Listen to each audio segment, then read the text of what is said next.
right, y'all. I believe we're starting to start out with this live today. Give me a minute to get everything set up. We're going to be working on these dash panels. Let's see here. Let's start off with our chat.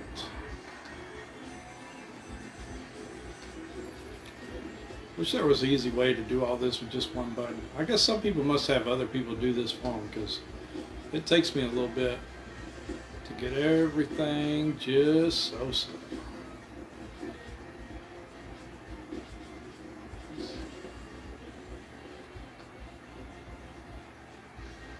get this over here. There we go.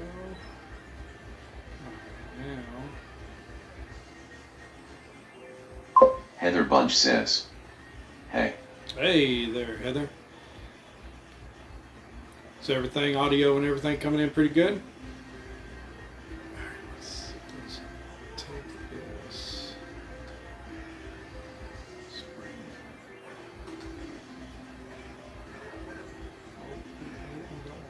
Let's go back here.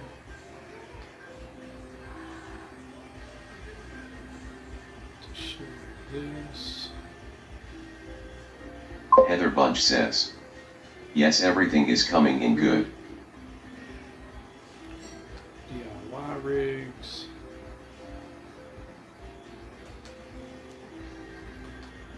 Paste. Heather Bunch says, I'm checked in for the live LOL. There you go, checked in. All right, that sounds good. We got that shared over there. I believe we are doing good. Let's see. Let's close this. Interactivity. Questions.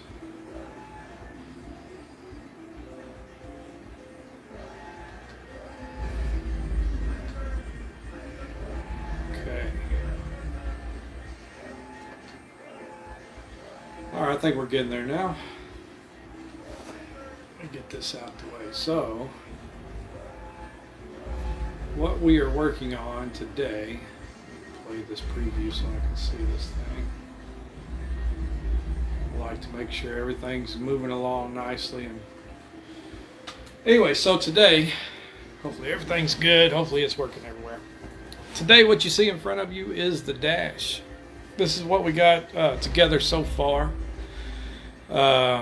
We got our switch panels put on last night. We actually did almost a lot of this last night. We put our HVAC switch controls on here, and we were able to get those lit up.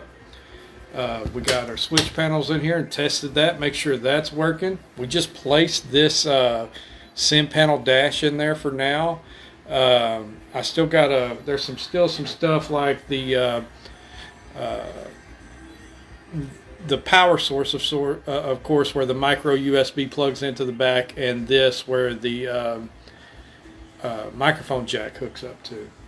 We can do all that. Today on the stream today, we're going to be powering up the radio with its harness that comes with the radio itself. It's a JVC in-dash CD player. Most all my stuff I bought off of Amazon, so if this is some stuff you're curious about what I got, you can always ask me and I'll give you some information. Boom, boom, boom. Let's see if I can get it in front of here where y'all can see for just a minute. Anyway, this is the CD player we're going to be going with. It's Bluetooth and everything. We got our GPS, our makeshift GPS. We're using Sim Dashboard. It's ready to roll up here. It's actually on right now. Of course, the game ain't on, so it's only showing a still map up there. We're also going to be hooking up this bus bar. I was trying to find one that fed all of these. I was only able to find this one, source it locally. I could have got one that powered, one bar that powers all the way down off of Amazon, but I was really wanting to do this part of the build today, and I didn't want to have to wait on it. So this will work. We'll just have to make little jumpers to one side of this for it to work how we want it to work. and you're probably supposed to put spade terminals and everything else. I'm not going to do that. We're just going to put some wire and make this work. I think it should be fine. We're going to also mount up the power source. As you see, I've already off camera saved y'all the agony of going through that, but I opened that case up and I had to put a little mounting bolt here, which I'll show y'all in a minute where we're going to be mounting that up to. What I want to do first, before we get any further in this build, I want to talk about these on this SIM dash panel. I don't know I'm sure y'all are aware, if you have this particular setup, these things here, they're nice, they're cool, you know, what have you, but they're 3D printed.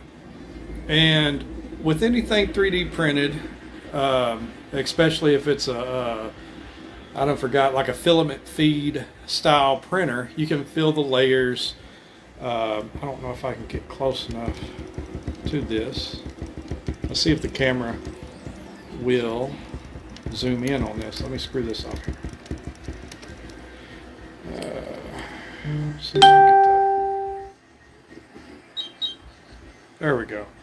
Anyway, I don't know if y'all can see because the daggum zoom. I tried to turn on my auto zoom and it doesn't work that well.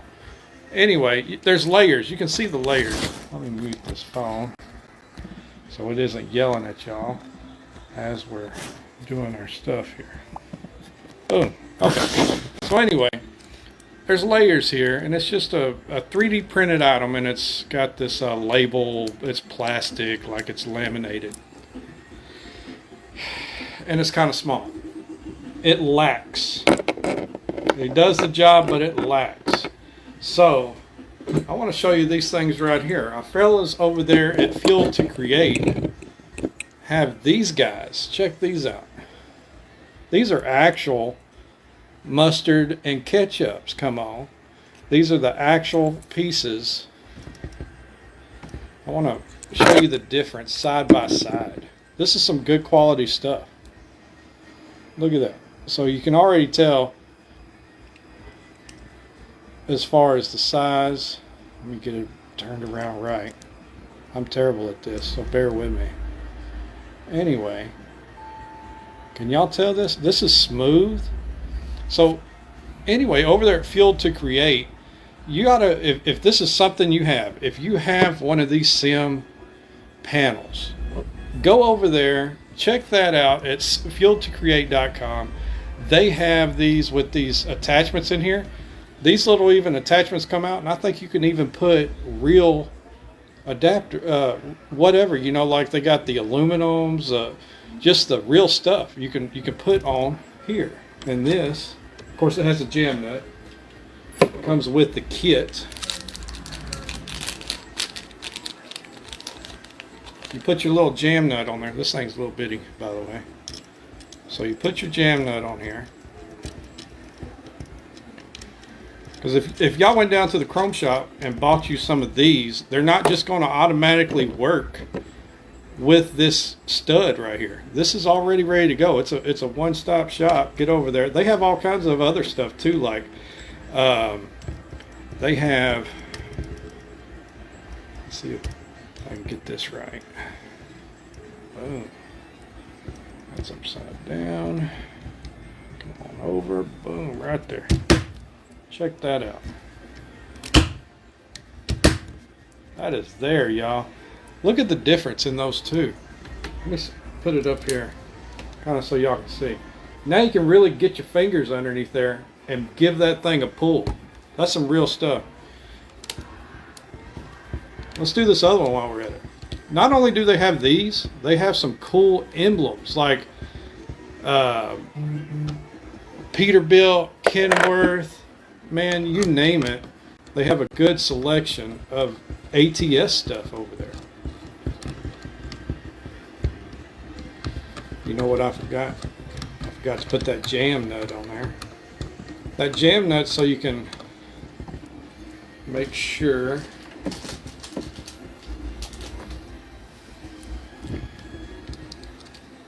you can get it real tight. Now you might have to have you a pair of needle nose to come back onto that.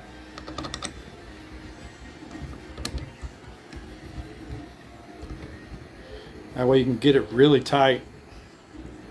There it is. Look at that. We got actual pull brakes handles for this. Guys, you can't beat that. Once again, that's at fueltocreate.com. Check them out. All right, so what do we got? What else do we have going on here? We're going to be putting on our... Let's turn this around because I don't think we have anything else on the front of here that we need to work with right now. Man, I just can't get over how good that looks. That looks awesome. I might have to line them up a little better, but that's nice. All right, moving on. On the back side of this build, for the build, y'all, until we're done, I'm taking these off so we don't bend these studs. So I'll pull this down so we can see. Look at all this stuff on here. It's kind of cool. All this stuff.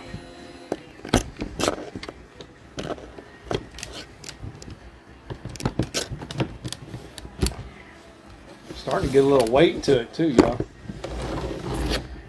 Let's put it right here so y'all can see, because I'm going to be working mostly in this area. So with this guy right here, this is our power source. And what I was thinking, what we'll do is, I went ahead and drilled a little hole in here. It's a 1/4 inch hole, so I had some hardware, some bolts laying around in one of these kits. I talked about these the other day too. Harbor Freight's my friend. So these little guys like this right here has a whole bunch of different assortments of bolts, nuts, washers, and then these right here, it's just like $3, and this other one with the bolts is like $4. Cheap, y'all. You always need bolts around the house, at least I do. Anyway, so I got that. We're gonna put we put the 1/4 inch hole in there, and I put some more washers and nuts, lock washers, and this is what we're gonna do with this. So I'm thinking we'll take this, put it right here, right? We will put we don't need that there yet. We will put our distribution block for our ground. Remember, we're going to use this for a ground. It's also going to use that same stud. And I can actually, we can angle this however we want. This is going to pretty much rest right here. Okay? On the back side of this radio. And then this, we can probably put right there and then put the nut on it and the lock nut. And this will all be right. It'll be mounted and everything, ready to go. So that's what we're going to do with that.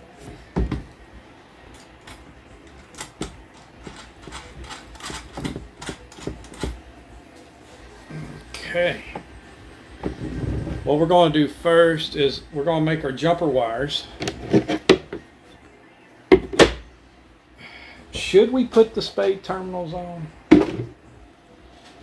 Let me see if I have some. Pull out the good old Harbor Freight special here. Harbor Freight, if you want to send me some money, come on. I'm trying to get y'all products out there. A lot of people don't like Harbor Freight. I am not scared at all to use them. Plus they have a cool warranty. If you buy that extended warranty on any of their products, you just take it back in the store and they give you it's a no hassle warranty, really. Let's see. I need some spades that go behind a screw. That's the, it's kind of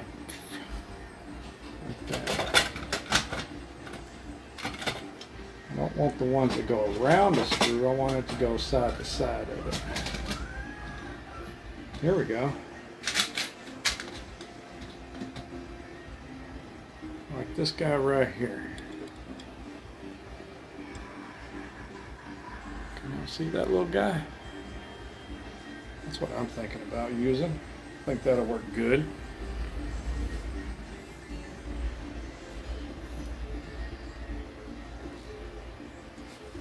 And we're just going to take on our power distribution block here. And we're just going to have a jumper wire basically over to each block.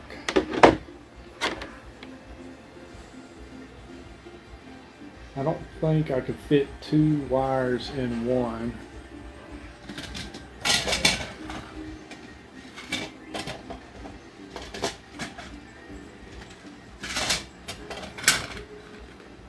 I could probably do it in these yellow ones, but these are kind of big.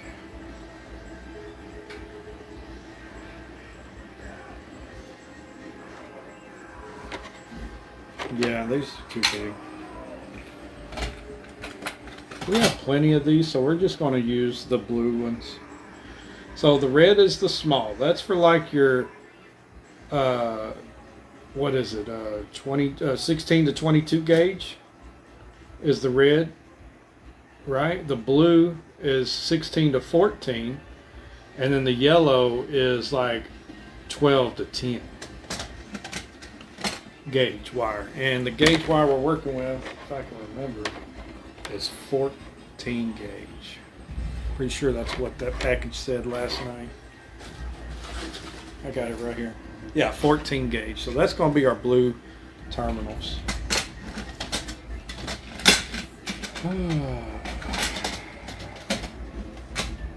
Hope y'all are having a great Sunday. It is, the weather is kind of cool outside, but it's just the right weather where I can keep my window cracked and have some air moving, since you know all this stuff that we have in the room here, it's like a furnace, generates heat like crazy. Anyway, it's a good mixture of the temps. So we're going to have, let me see if I can remember. We're going to feed all of these. Let's just use this to jump Sean all the Jones says, sides. what are you using to control all the controls?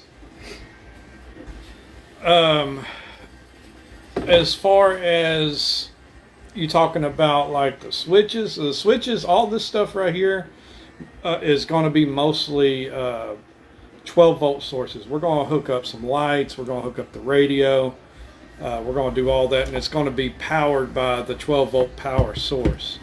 Now as far as the controls that actually work the game, sim panel, it's already USB. It goes into your PC and you can map your buttons. We also are going to be using our new Moza trucking bundle steering wheel. Where are we at? Here, right here. It's got tons of buttons on it and everything. All these will be going there as well. If we ever wanted to, Sean, to make any of these switch buttons work as actual switches for the game rather than the sim panel, they have the Joy controllers. You can buy those on Amazon and those work really well.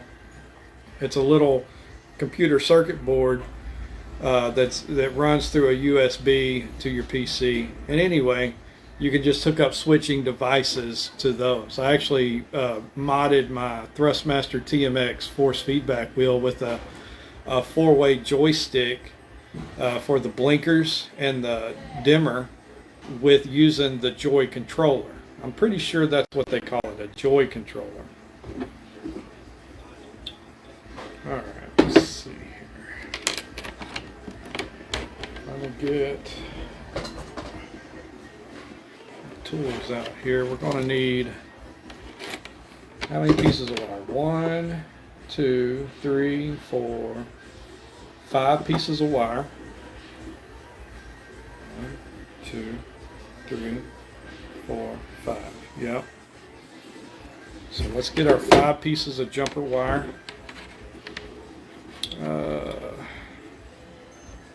I don't like having a whole lot of messy wire stuff on my builds, so I'm going to try to make this as consistent as possible so it doesn't look like a big old mess. So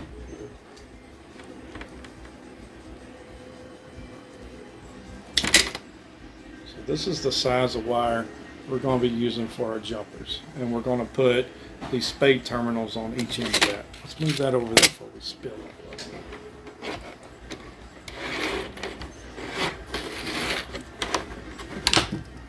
We're getting closer and closer to the final of this build, guys. Within this video, this live right now, we're going to finish doing this wiring. We're going to get the radio wired up. We're going to get the power source mounted up. And we are also going to be putting these panels on the dash itself. And let me show you the dash real quick. I got it over there waiting on us. So that's the dash skeleton right there, waiting on us, waiting on these new panels to come home. Come on.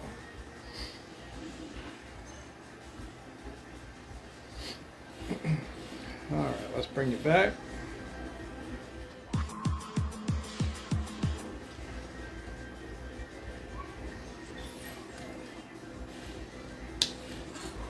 There's 2 of them.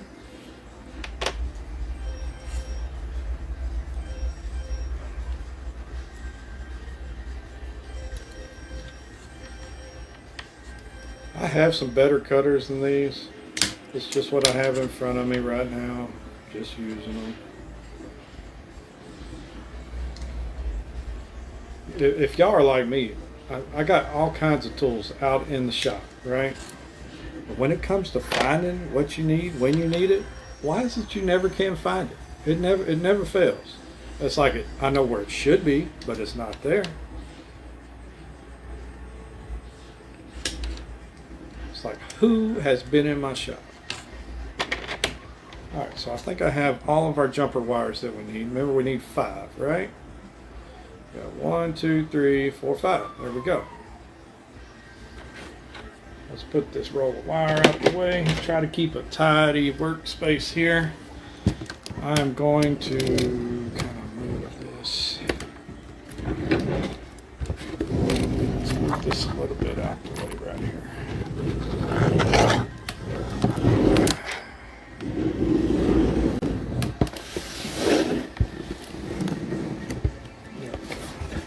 We have me a working area here. Boom, boom, boom. I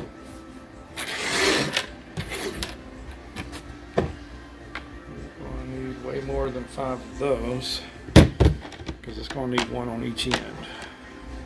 I need 10 of these little guys here.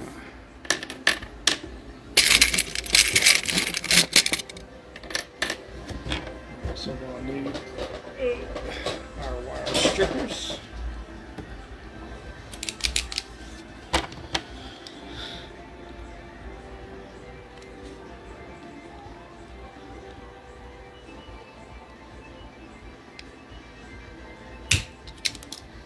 And that's about as much stripped wire as you really need on this. We just want enough where we can Dave Rieglin says, crimp onto how's this. the dash coming along? Hey there, Dave. Man, the dash is coming along real nice, real smooth. Hope you're having a good Sunday. Like I said, I know everybody is 100% excited to get this build at the final stages. I got a lot of folks that are interested in the dimensions. I know you are as well, Dave.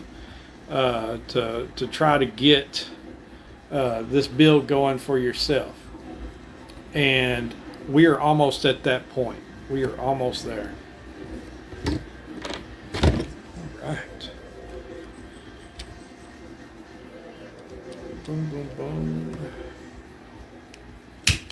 There we go. So here is our little jumper wires. I don't know. So I've been talking a lot of praise about this. This thing, $1.89 from Harbor Freight. Even if you don't need one, it's $1.89. You know what I mean?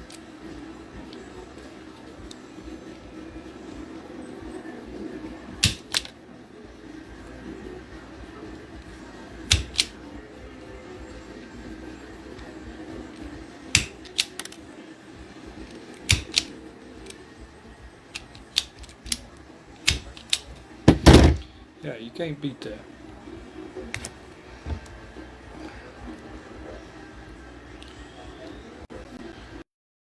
Now, with any type of wire, this part of the build, it kind of goes a little slow. So bear with me through these technical parts. Some of y'all probably like these parts the most, which is awesome. I like the little intricates here of getting the wirings done, seeing the insides basically of what's behind the scenes. You know what I mean?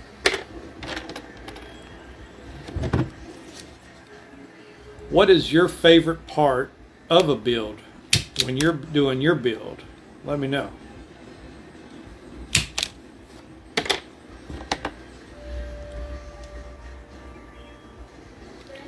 Hey, John. Man. John Down says, thanks for showing our real ship knobs and adapter. Yes, sir, man. Those things are awesome. I was trying to let everybody know you got some cool stuff over there, man. And Dave Rieglin says, when it's finished. Right, when it's finished. That's the best part, right? So, exactly. That's where we're trying to get to, Dave. We're trying our best to get there.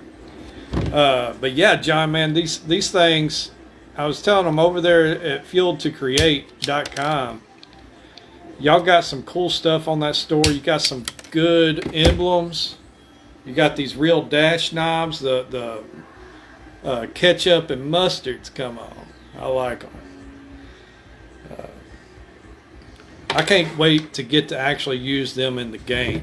I know they're going to be awesome. I like how they don't feel like they're 3D printed, for one, because they ain't 3D printed. They're real. And I also like that you can get your whole fingers, up there behind it, so you can get the pull, the real pull. All right. Definitely going to be talking some more about those. All right, here. Let's see.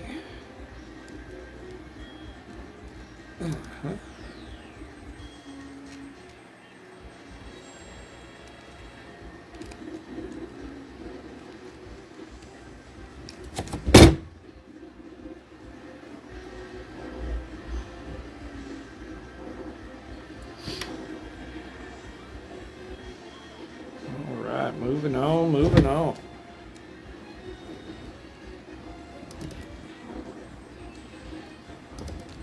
I'm probably going to hit these crimps. If y'all know of a real good crimping tool, let me know, because it seems like every one that I've ever used, not impressed. Not impressed with crimping tools. I've tried expensive ones. I've tried cheap ones. Maybe it's something I'm doing wrong. They can't all be bad, right?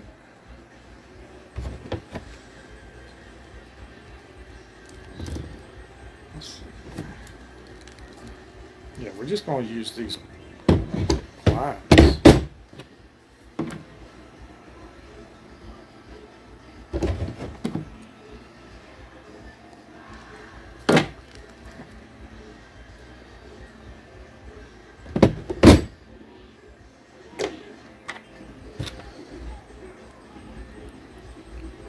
Alright, we're moving on along real nicely, y'all. I know this is repetitious on these because we got to make 5 of them.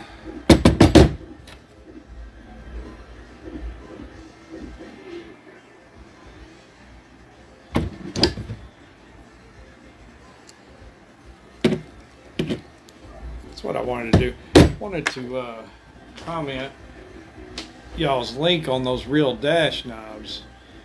I was real impressed with those. Let's see here.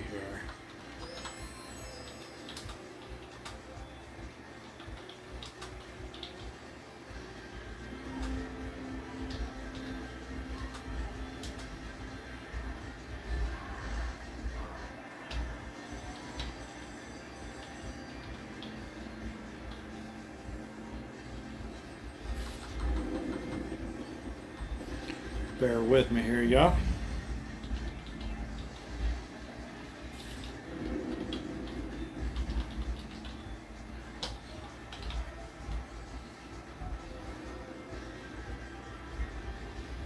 There you go. You already got it up there, man. I appreciate you getting that link. That's about what I was going to do. I'm actually going to give you another one, too. That way they're both up there. Boom. Man, how about that? Come on.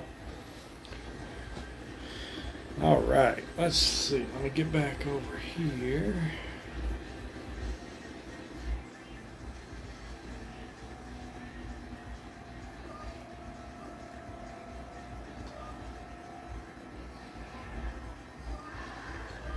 Bear with me. We've got...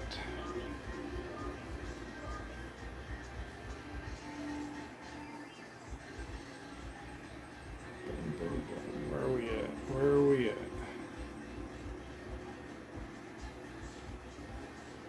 There we go. Right there.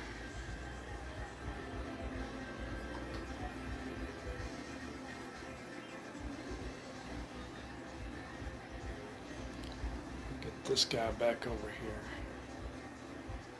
here. There we go. All right, moving on, moving on. We are almost done getting these little things hooked up. Then we're going to get on over there to that power source.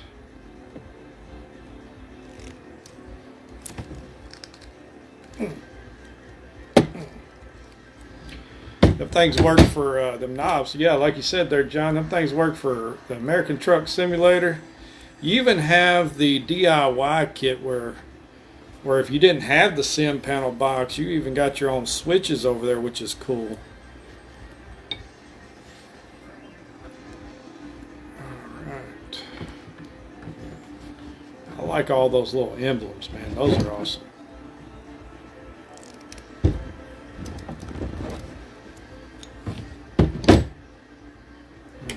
Moving on.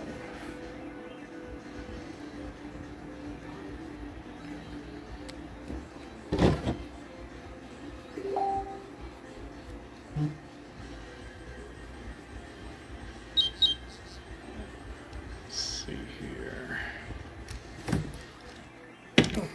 There we go.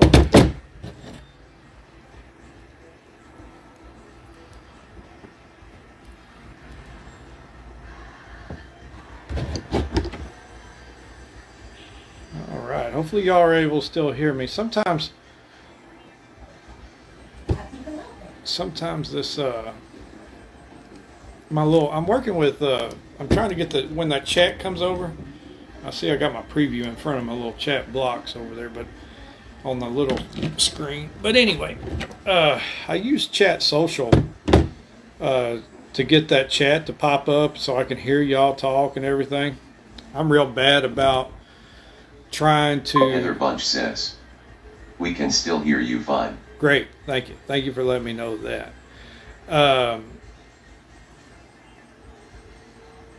It's hard for me to pay attention to what I'm doing and read the chat, so the text to speech is pretty cool.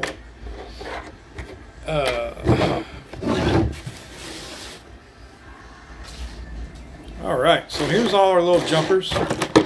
Check them out, check them out. Boom, boom, boom. And what we're going to do is we're just going to jumper one whole side of this. And then on this end, we're going to have our feeds of, or lines, shall I say,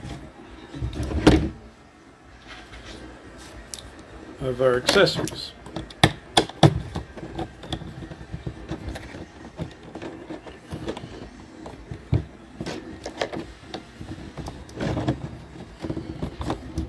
the outside ones, there's only going to be one.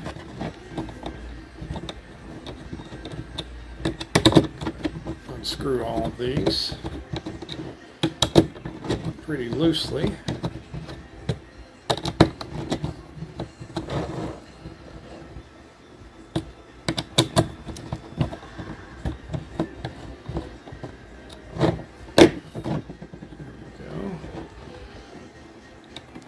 There's also ways, I was looking here on the Facebook Live dashboard where I can do, like, we can set y'all up where we can get some questions going and stuff.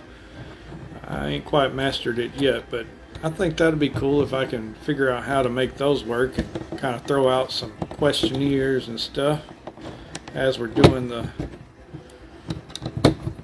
views.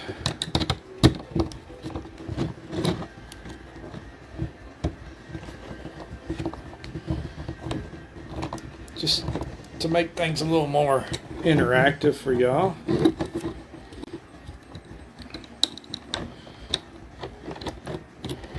think it would also be pretty neat to have a way that y'all can switch the views.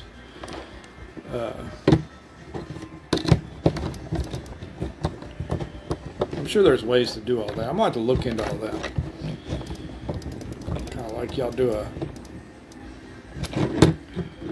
vote of which view y'all like best, or if y'all wanted to change it to see something else. One of my questions that I had where I did try to mess around with it was on the build.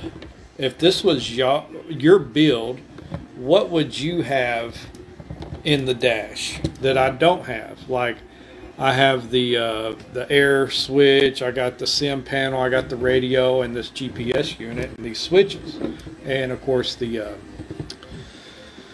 Stream Deck over there. If this would have been your build, if you were the one making this build, what would you have went with in your dash? Is there something missing in this dash that you would have liked to have seen go in there?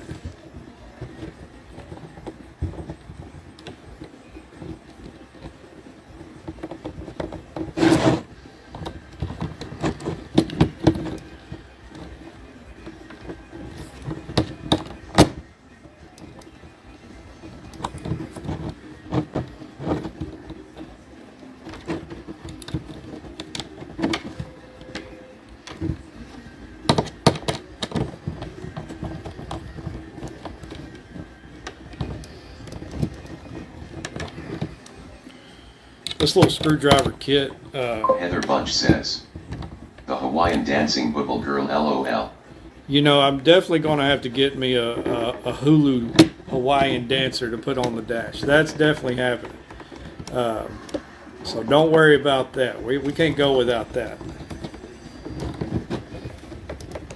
Try to make sure these are real good and tight. Alright, so our jumpers are done. What do y'all think about that? That look pretty good? Heather Bunch says, awesome LOL. Yeah, we gotta have the hula dancer. Let's see here.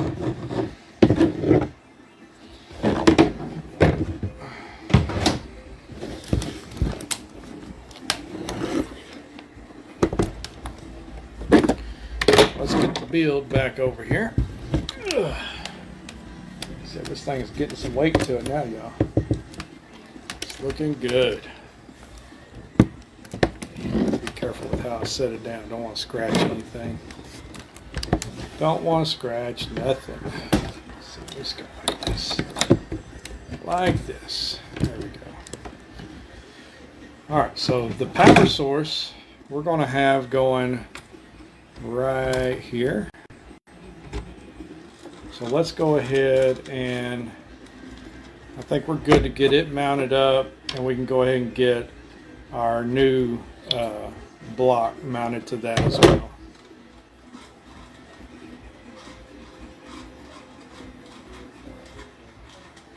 Give me just a moment. I have to go get a a wrench for this. 2 seconds.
Alright. Sorry about that taking so long. I'm back.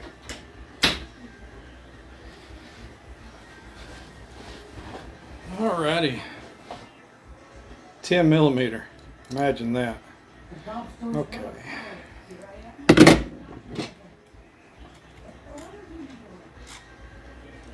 So like I said, we're going to put this right here. It's going to rest once we get it all up and angled how we need to. That don't go there yet. It don't go there yet. This goes here. I'm impressed with this. This looks good. Boom, that looks really good. Okay. Let's put that on right there. Now, what's left out remaining, put that on and that on. And we'll start tightening this little guy up.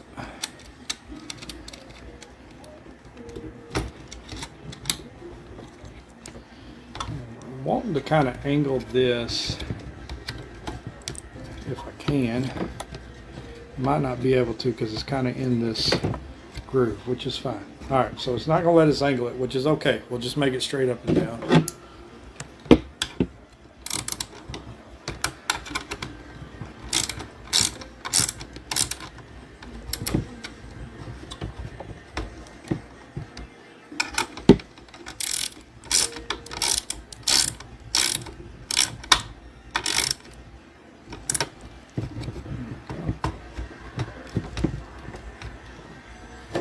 When this is sitting like this, it's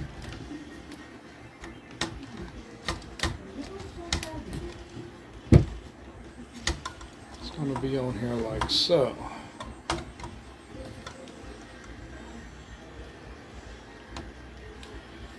It's kind of giving it a tilt, which I'm not enjoying too much. I mean, obviously there's a tilt, but it's giving it a... I'm going to loosen this a little bit.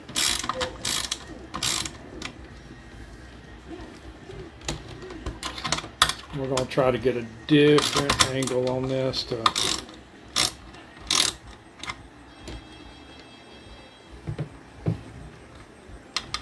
it's this bar right here that's working, giving us an issue. Let's bring this one up maybe.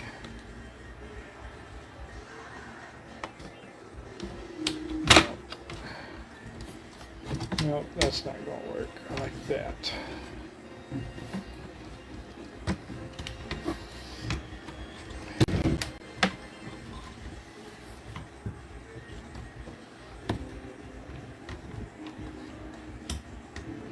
A lot of this stuff, some of this stuff is, well, all of it, not some, all of it is trial and error, guys.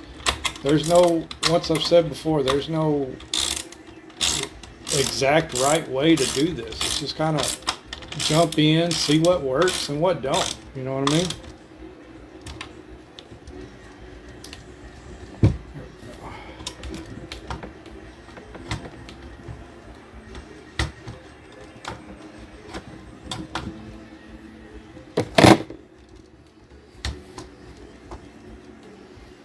Like, this really isn't that bad, because this isn't going to be doing a whole lot of moving.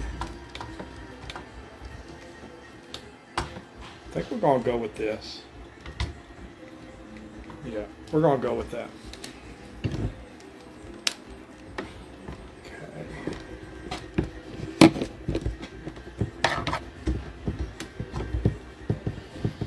Alrighty. Moving on. What's next? What's next? Let's go ahead and let's get our main ground feed, voltage ground feed here, going to the distribution block. So we know we're going to need 2 more of these little spade terminals. Alrighty. Where did our... There we are. You know, and I think I already had a wire cut. I sure did. I got a wire cut already for the main feed here. So we're going to use that to get us over there.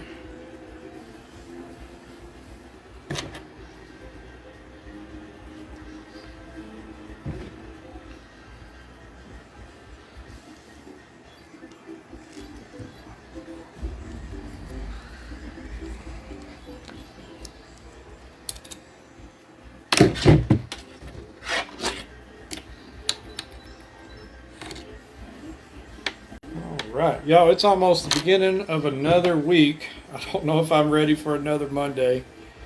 Now, if we were sitting here talking about another Saturday, I would be all for that. Let's just start the weekend over and let's have another go at it. I'm all for that.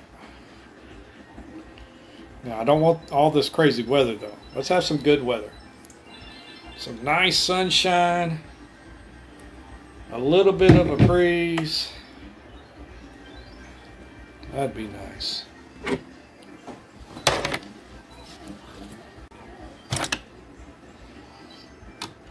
Okay, so the first one I'm going to put right here, or should, I'll tell you what, I'm going to put the main feed right in the center. The main ground feed right in the center. Well, it's close to the center as I can get it.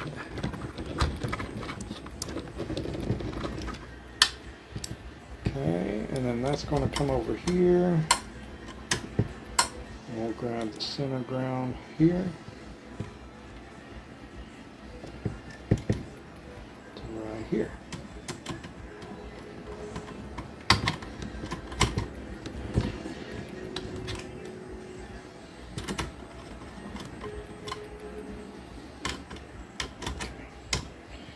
Alright, now we also have our ground feed for these little lights here. Let me get just a little bit more stripping off of that, not by much, just a little bit.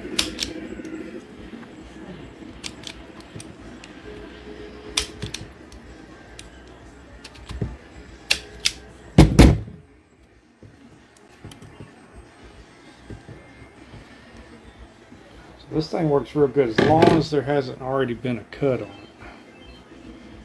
If you've already kind of stripped a little bit, it does not work all the time.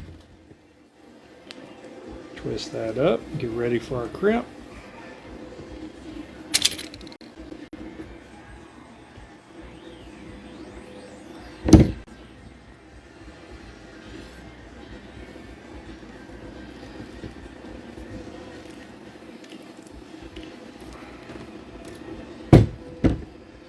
Okay, and I'm just going to circle this back.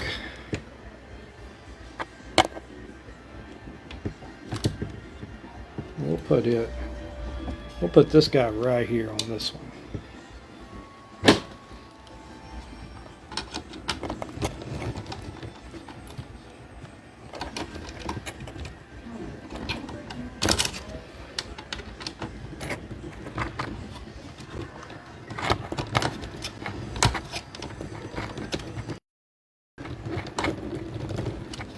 Okay. Now this is our main ground feed here for the whole switch panel, and we'll put it right there.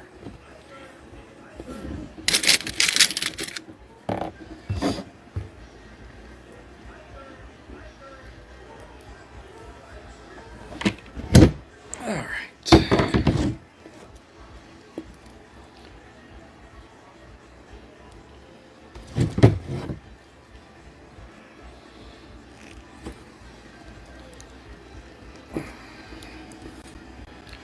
There we go.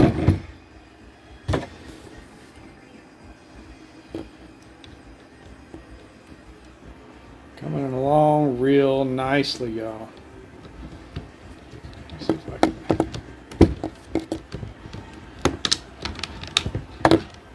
Trying to make this as nice and organized as possible.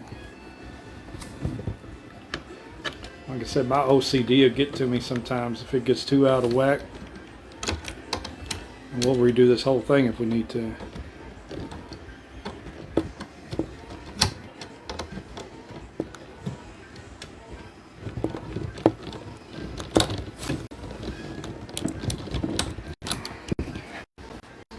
Just trying to push away from an extra set of hands to work in a time like this. There we go. All right.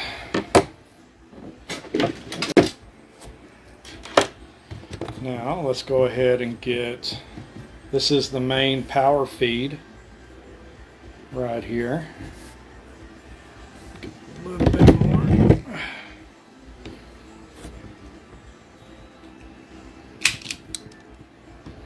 Okay. I might have to have, that's a pretty thick wire there. Yeah, we're going to do a probably about a 12 gauge on that. It's fine. I do have some up here. I gotta find them. Where did you go? There you go, right there. See, it's going to take, it's a whole lot bigger wire, this power feed, which is fine. And I got it fused. Remember, we added the fuse last night.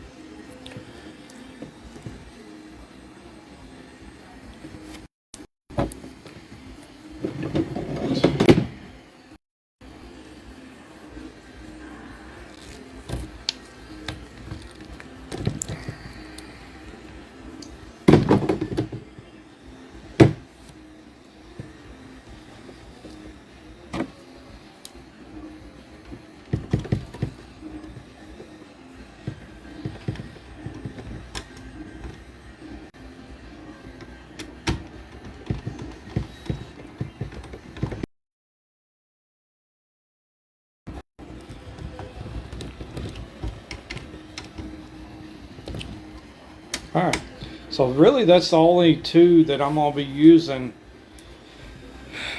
out of the main power source.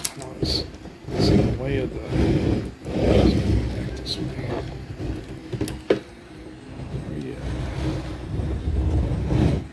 I have to work around my little preview. Anyway, so the main power source does have some buses on it as well. You can have 3 negatives and 3 positives, but I'm really trying to use the switch panel, run it through one fuse through all of this, and then use all use the distribution block for the grounds.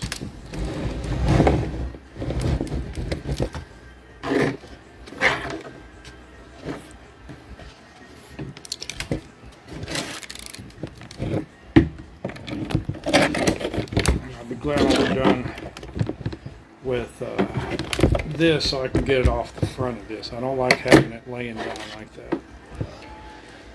Alrighty. I'll probably need to go find the radio installation. I think it's going to be... No, I brought it over here, didn't I?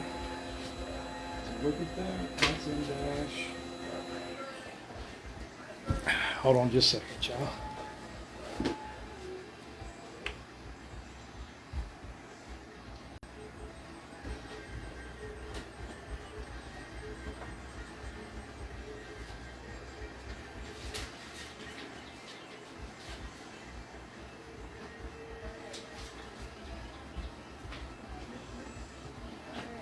Okay.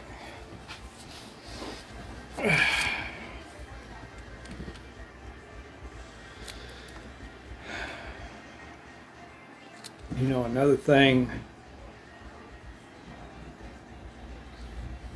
about the radio is we're not going to have a all the way constant hot for when the well, yeah, we are. So I will be using then the memory wire is going to be going directly to this power source rather than to the switch. We'll put the power. The reason being is because if we make any settings through the radio, every time we flip the switch, if we put the memory and the ignition wire to it, it would lose any memory that it has. And that would be a pain in the butt to have to go back and change all the time. So what we'll do is we'll run the memory wire to the power source itself, because it's going to always stay on. And we'll run the ignition wire to one of the switches here. What do y'all think? Good? Yeah, let's do it.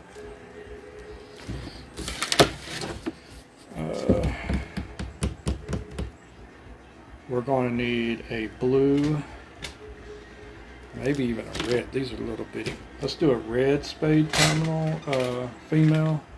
That's the little bitty ones. We need to go up one.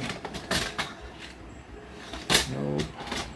Heather Bunch says, sounds good to me. Sounds good to me too. Alright, so there's a red one.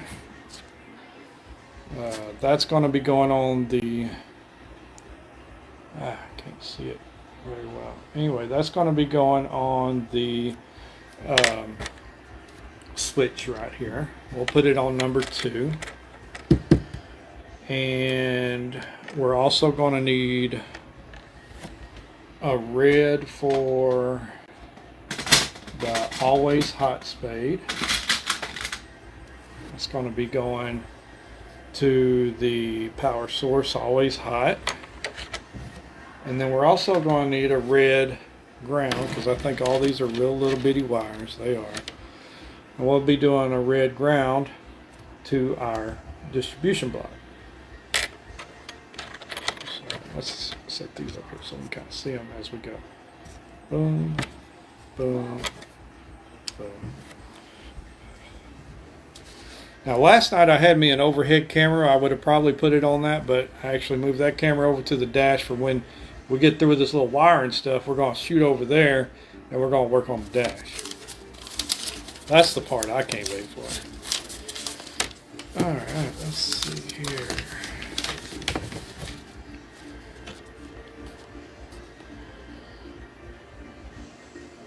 Light blue wire goes to the steering wheel remote control adapter. We don't have one of those, so we're not using that. The brown wire is not used. Well, then why put the brown wire in there? Does that make sense? What?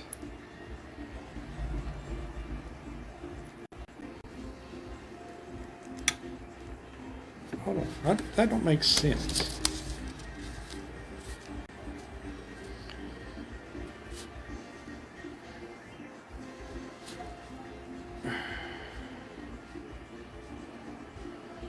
Oh, custom wiring harness sold separately. We don't have that. We're not worried about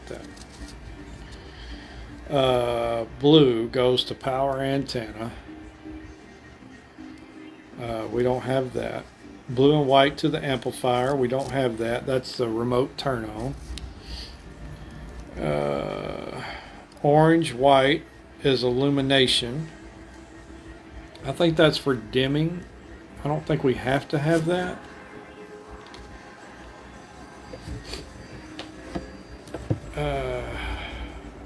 Or does it need to be hot?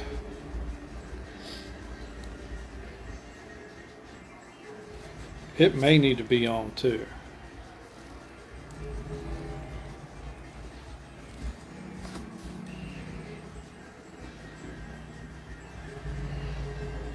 That's E.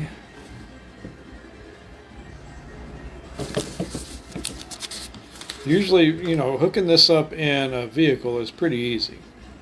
When you're not in a vehicle and you don't have all those, it makes it a little more difficult. So orange and white is illumination.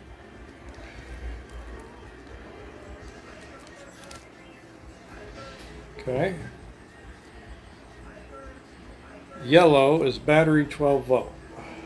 So that's this. The yellow is what's going to be going to the power source, is always high. The red is going to be your ignition wire. And the black and ground, or black wire is ground wire, obviously. They gave us a super long one here. All right. So we're going to need a spade turn. Let's go ahead and do the ground. That's the easiest one, right? Ground. Sure enough. Talking all that praise for my Harbor Freight $1.89 strippers, and it kind of did me dirty just then. All right, let's see here. There we go.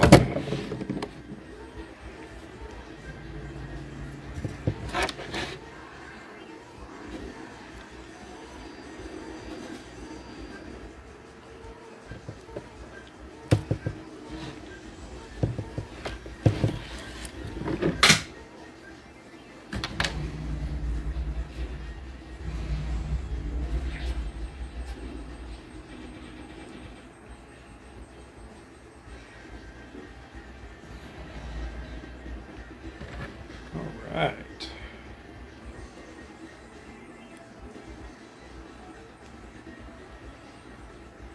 There we go. Get in there. Get in this thing. Come on. I think that's going to look good.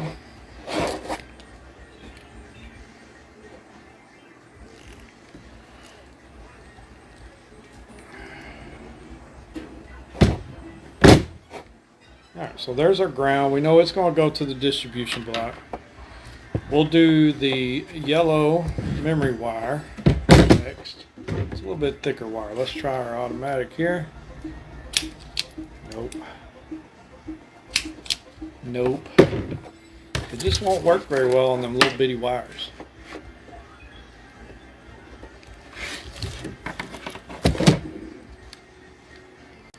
It's alright. Can't expect much for $1.89. Come on.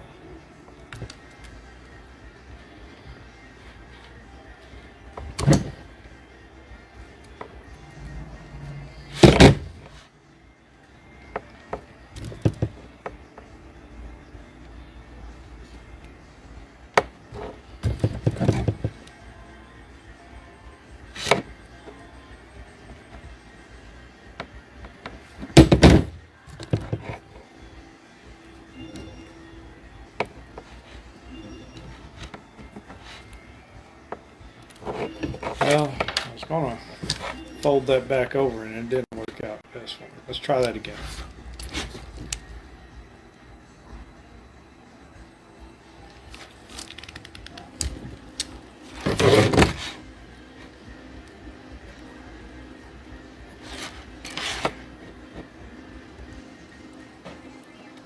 It is a joy to have such a student. There we go.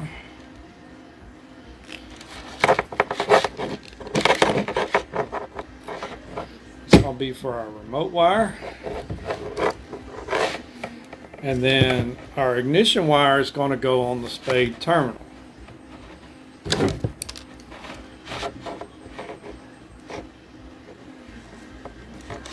Do you have to have an illumination wire?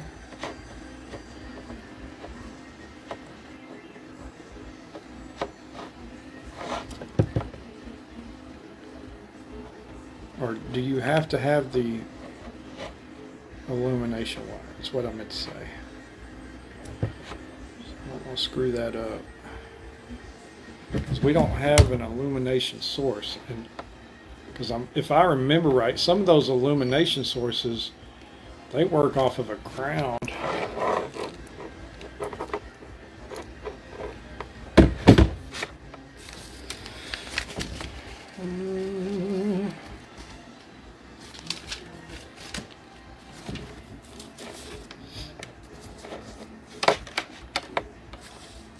Let's search this real quick because I don't want to wire it up and be incorrect, y'all. Give me just a moment. Let's get this all handy dandy out. And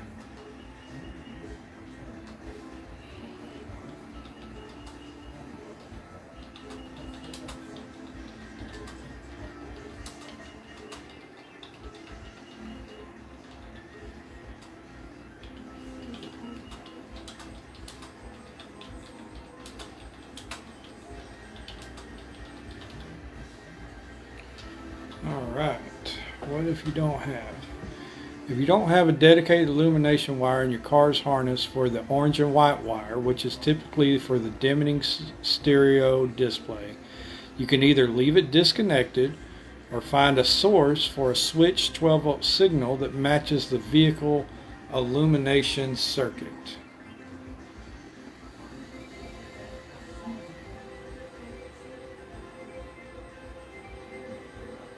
So what does it actually do? Orange and white, often with a white stripe, is typically used to dim the stereo's display when the car's headlights or parking lights are turned on. Leave it disconnected if you don't have a dedicated, which we just said. Find a switched 12-volt source. You can try to find a wire in your car's harness that provides a switched 12-volt signal which is activated when the headlights or parking lights are on. You can then connect the orange and white to that source. So it dims it out. You know, we got plenty of switches here. Let's just hook it up to a switch. What do y'all think? I would just think it would be reversed or something. But anyway, all right, let's just see what we can do. Let's hook it up to a switch. So I'm going to need another red terminal.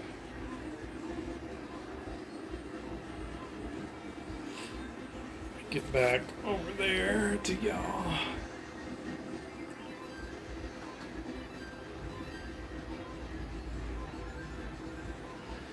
All right. Red, we need the red.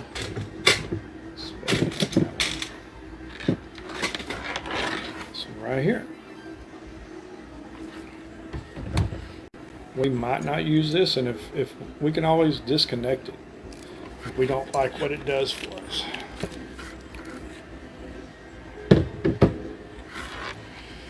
Okay, so we're not going to be using any of the stereo speaker wires because I'm going to be using this to feed a line input to the PC.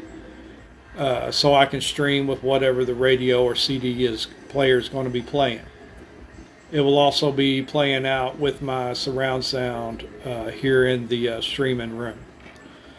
So all of these will be staying blank, not connected. So what I will probably do to keep things tidy is zip tie all of these together.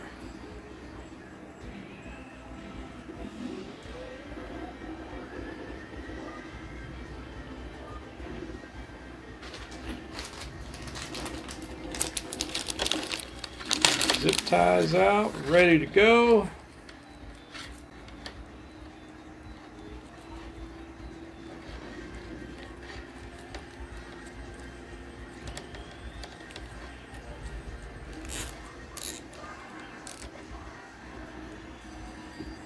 Zip tie those.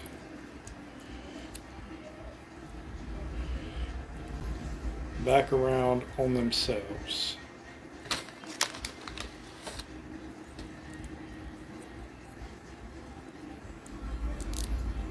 Don't want to cut them off in case we ever want to do something different, or if I want to upgrade a stereo system, I can take this out and still be able to sell it with full harness capabilities.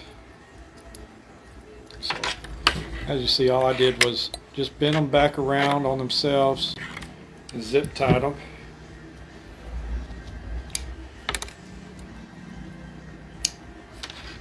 This gives it a whole lot more cleaner look. I'm also going to zip tie these together. A small bundle.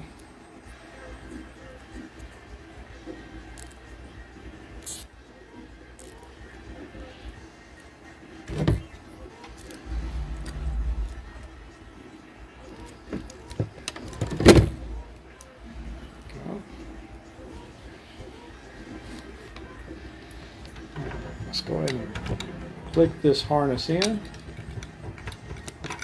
Maybe. Oh, didn't that sound awesome? Click. Okay. We're going to run our 12-volt source. Where'd my little screwdriver go? Right here. Run our 12-volt source. Apologize. My placement of the camera isn't really doing us no justice right now.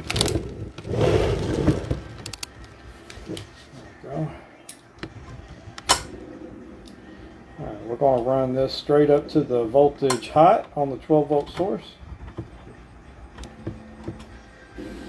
That way it stays hot all the time.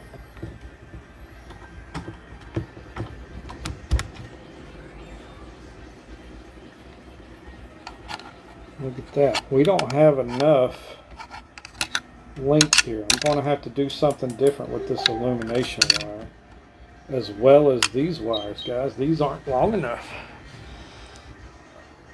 You know, out of all the ones that should have been as long as the black, that's the one that should have been long. Alright, so it's okay, it's okay.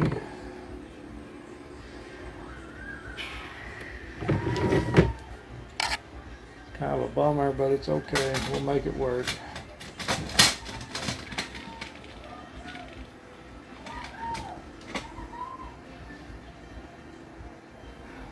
The easiest thing to do on both of these would be to cut what we got, butt splice them.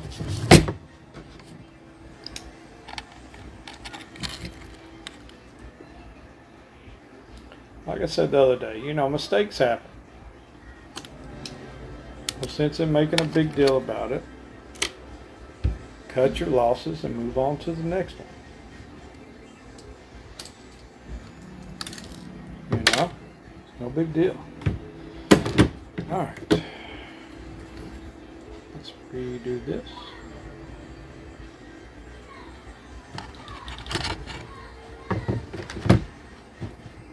That's our little bitty, super little bitty illumination wire. And this is our ignition wire, which we're going to be putting both of these to a switched 12-volt source. Okay. Let's get us a butt-in splice.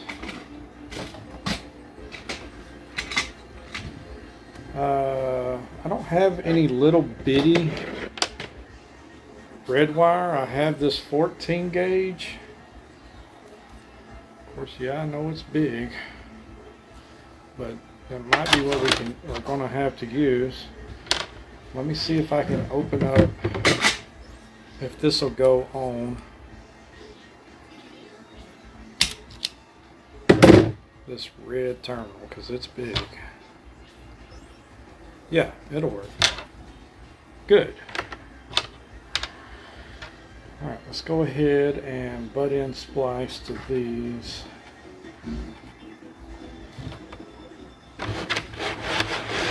Actually, let's make these first. So, don't need to be that long. We're just going to be making a little bit of a jumper wire here. Extension wire, shall I say. Going from here to here. Times 2. You're going to need 2 of them. So there's one. And that's going to be for our ignition source for the radio and our dimmer, illumination dimmer. Still curious how that's going to look and work, if it'll even need to be used. But it'll be there, right?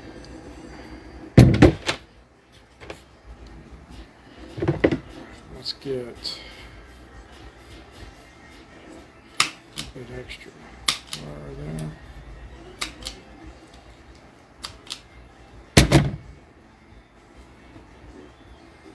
Okay.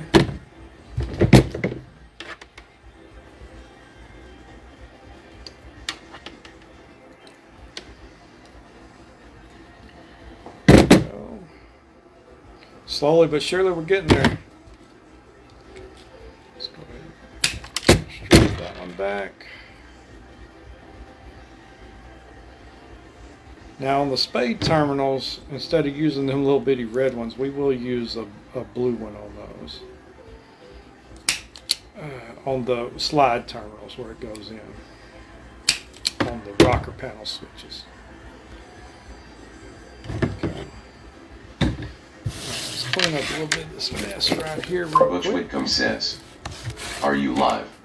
Yes, sir. Hey, Butch. I am live. Can you hear me? Am I coming in? Come on. Let's see. Nice to see you drop by, Butch. You haven't missed too much. There we go. We're just mounted our power source right here. It's it looks angled and crooked, but it's actually, that's the way it's going to be sitting on the back side of the dash. We got our radio harness. These are the speaker wires that we're not going to be using, and we got our memory wire going straight to the power source, and our ignition wire and illumination wire are going to be going over to the rocking panel switches. We also got our power bus bar here for our grounds that we Butch jumped Whitcomb all together. says, "Yet didn't get a notice you were live." Oh man, I don't know why. You know, that's Facebook. It's always out there trying to do me dirty, I think. It has its hiccups from time to time for sure, but glad to see you make it over and get to see some of this. What we're going to be doing on this live today, Butch, is we're going to be finishing up our wiring that we have here, and we're going to be putting the panels on the dash itself. Also, what you missed out on is I took off, on that sim panel,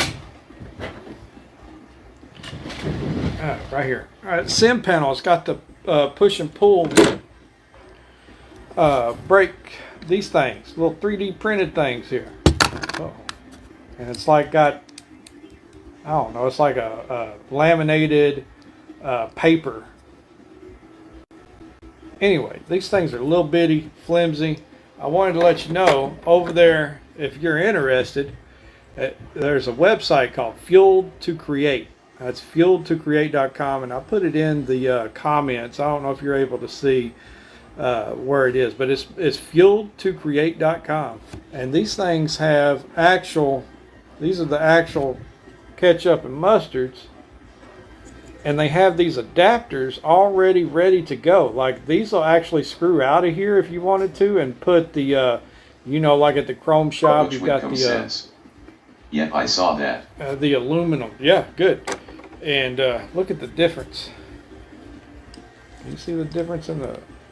You get your fingers behind these things, man. What do you think? That's something else. Anyway, these are the way to go. That's some awesome products. They also have some emblems over there, like Peterbilt, KW, Mac. I wanted to see about getting me some emblems to put on there too. Anyway, I had them on there and I took them off because I had to flip this thing upside down. And I didn't want it bending them studs while it's upside down on the table. Oh, where we at? Where we at? We're gonna put these. Right now, I went to go put this up, and it wasn't long enough to get over there, so I'm having to make me little extensions. Little setback, minor setbacks. It's all right. It's a learning process.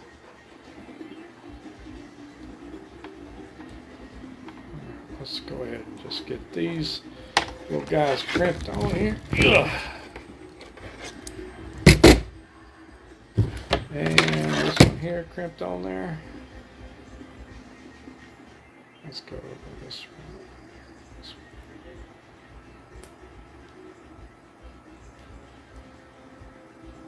one. Okay. But we're almost through with the wiring. Not much left on that. Still couldn't find my ratcheting crimpers. I went out there looking for them, couldn't find them. So that's all right. We're going to get by without them. Now on the rocker panel side, remember we need the blue ones. The blue ones. They're right. Is that right here? No, that's not the one. They're up here. I need two of those.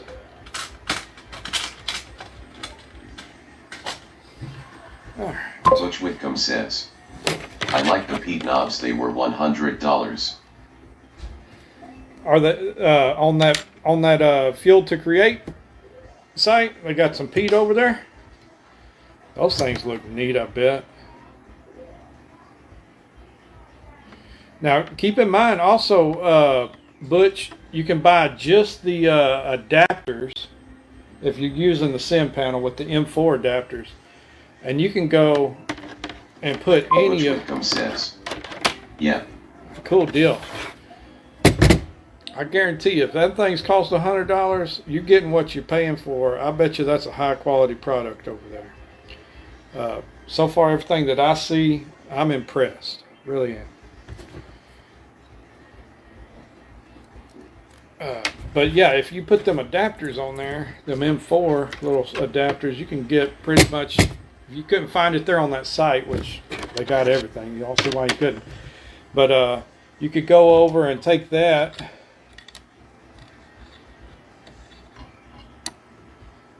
And go to any Chrome shop and just put your own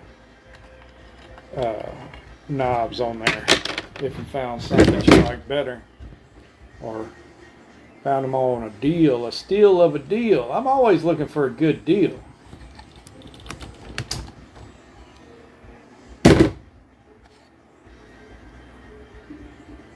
This little illumination wire is super duper. Like, it has to be like a 24 gauge or something. It's a little bitty. Alright, let's put it on here. So I have to double it up.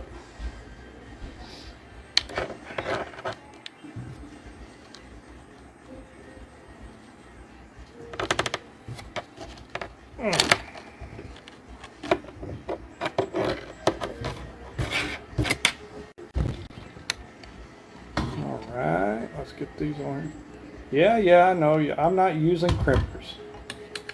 Y'all can make fun of me all you want. I couldn't find them. Couldn't find them out in the shop. Butch Whitcomb says. Last year I got a real 16-in Forever Sharp wheel for $50. Really? That's a good deal.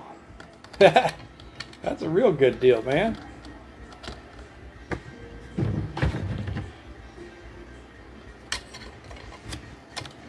Y'all remember when you could go into AutoZone and you can buy steering wheels still on the shelf? I mean, they had some ranging anywhere from like $20 up to like 75. They had some real good ones, but you can't find any steering wheels just on the shelf anymore.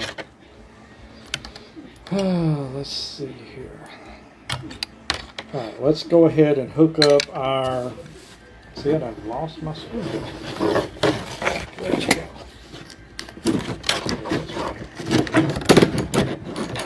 Let's go ahead and hook up our ground area. I got some wire loom that I'm going to try to also tidy up some of these loose wires with later. Probably not going to do it on this Butch line. Whitcomb says, yet they are 200 for a new wheel. 200.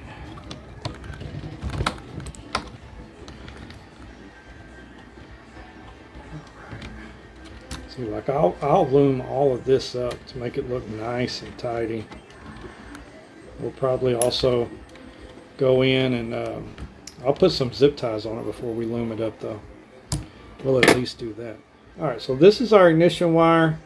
So our first switch to the left is going to be for illuminating that. Our second switch will be for turning on the radio.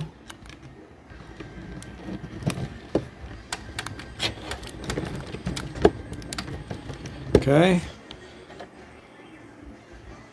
Our third switch will be for radio illumination. Okay. There we go. There we go. Let's go ahead.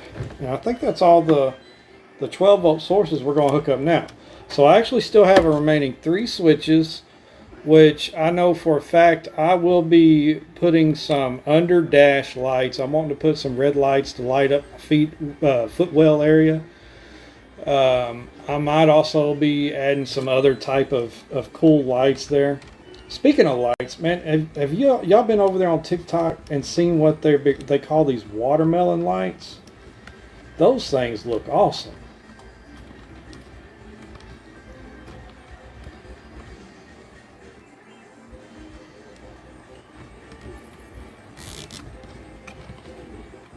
Let's do that there. Over here.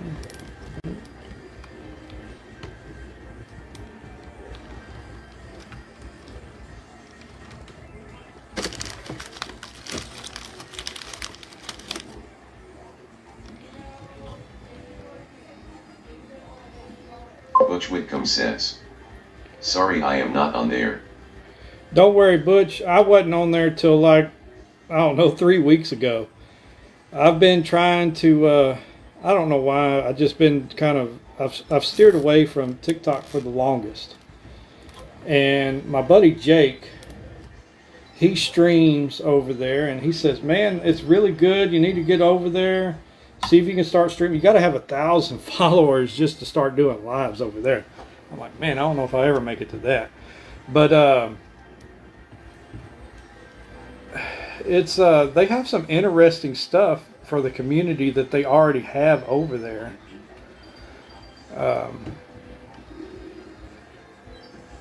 Once you start watching for a little while and it builds your algorithm, you know. Anyway, some cool stuff.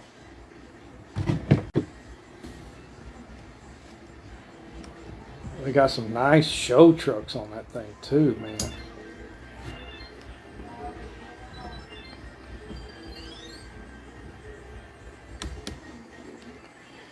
They make a big deal about that TikTok because of China or whatever, but I don't know. Let's be honest. If China wanted to steal what we got, I'm sure they got plenty of ways to do it than having to worry about some teenager's TikTok. You know what I mean? Let's see.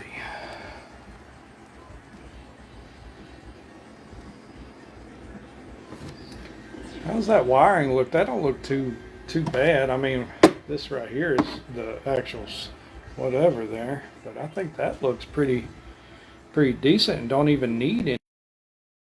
I'll put another zip tie right here. But for the most part, y'all, I think that looks pretty nice.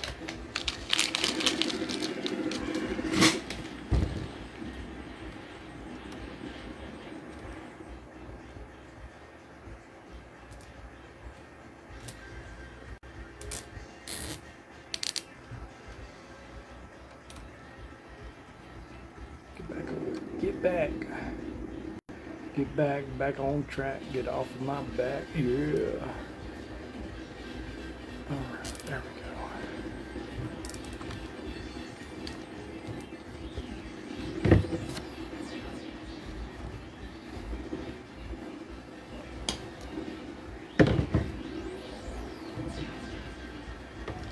And we'll put one more right there too. We're gonna have zip ties all over this thing. But trust me, it's gonna look nice. It's gonna always stay looking nice. There you go.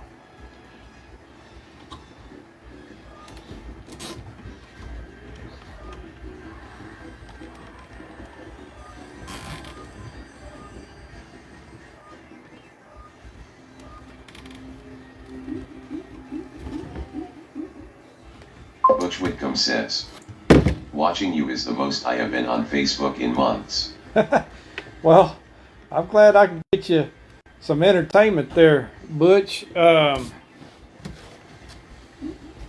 I'm definitely appreciative of your watching. I like it. I like that I'm able to give you some. I know if I came across this stuff, I would definitely be watching it too. So don't feel bad. I'd be like, man, check this out. Like I told you the other day, I was looking all over the place for some builds. Just the whole process. You can't find it. All right. Let me see if I can spin this around a little bit. Let's kind of see.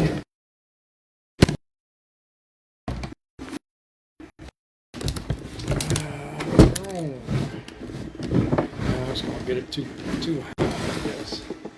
There we go. There's our wiring. It doesn't look too bad at all, I don't think. I think it's a good deal. Let me double check. I'm going to look. I'm going to turn this where y'all won't be able to see very well, but I'm going to look at all of this and make sure all of our connections are correct. All of our positives go to positives and all of our grounds go to grounds. That's the main thing. You don't want to put the wrong into the wrong. Red, red, red. All these are black, red.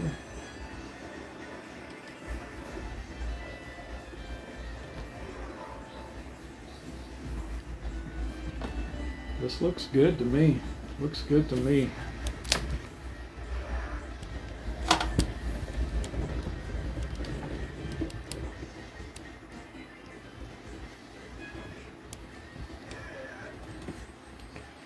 All right. Let's see here. I think I need to get, hold on just a second.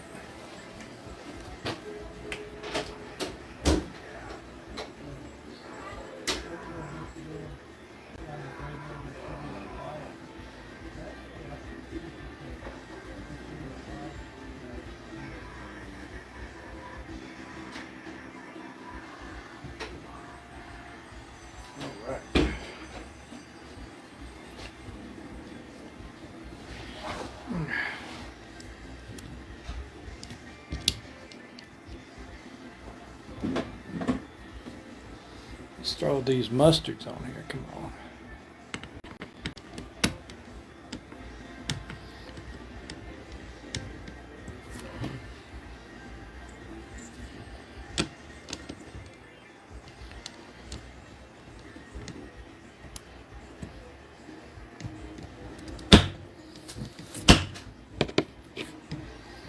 Those look good, don't you think? All right.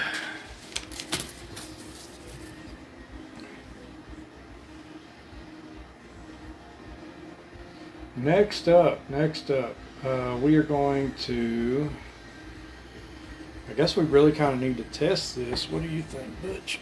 Let's go ahead and test it. Moment of truth, right?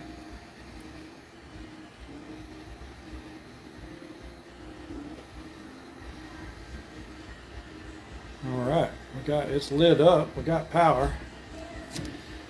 First one's going to be illumination to these, and they just did light up.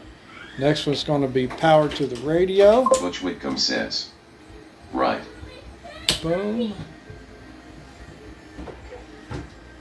There's power to the radio.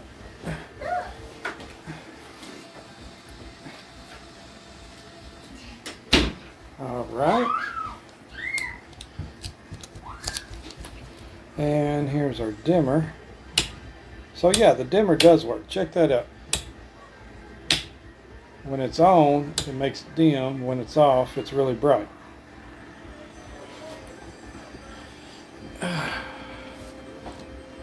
Everything's working. Man, I like that when everything starts to work.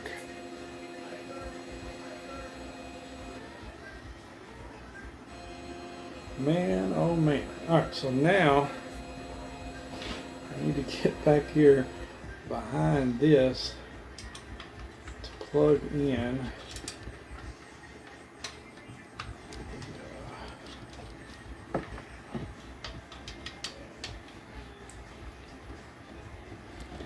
Move this up for a minute.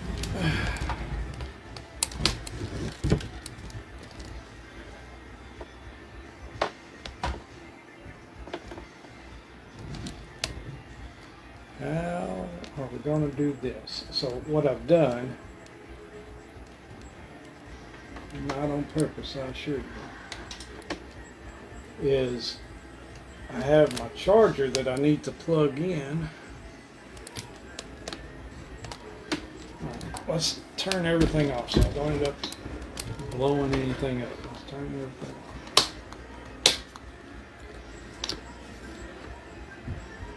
Alright, give that a second and we'll unplug. Maybe.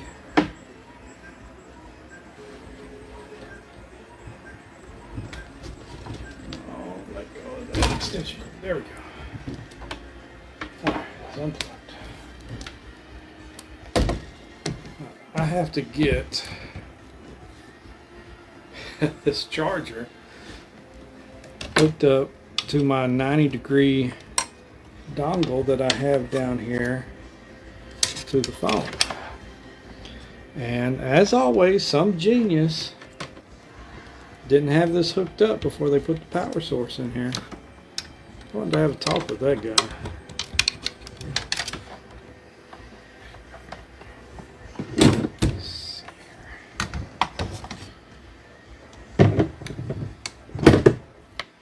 I hate to say it, but worst case scenario, I think I'm going to have to take this back off.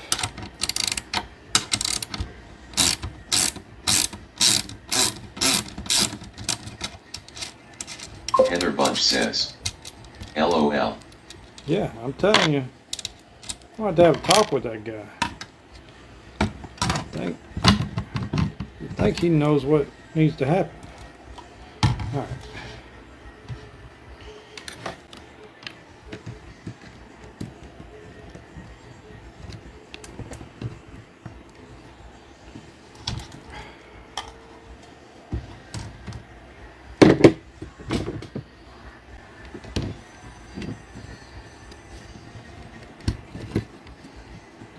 Heather Bunch says.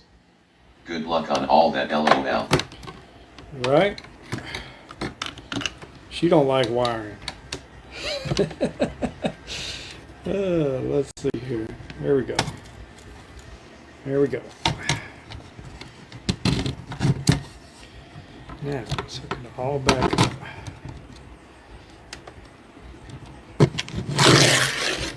Well, at least it wasn't that hard to get that off. Heather Bunch says. LOL. Okay.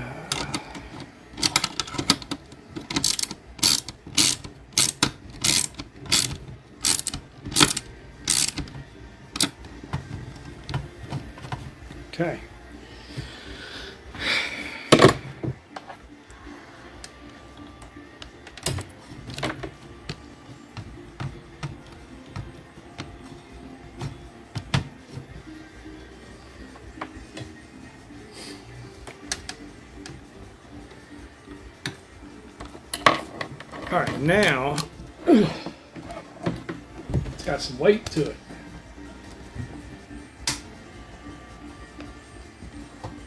Now it's on there ready to go. Everything looks good.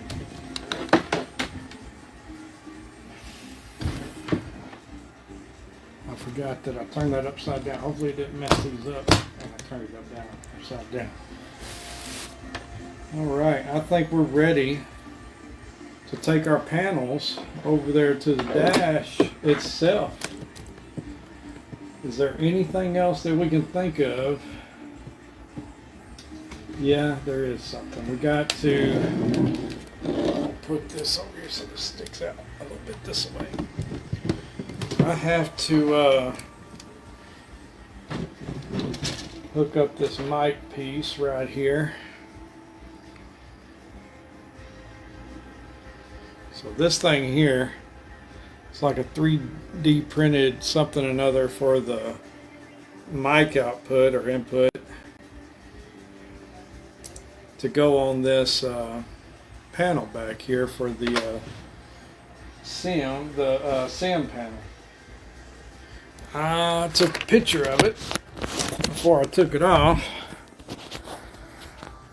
so I could know which direction or which order these wires go in. So give me just a moment while I look at that. Pictures. Right here. So the wires in order are: gray goes first.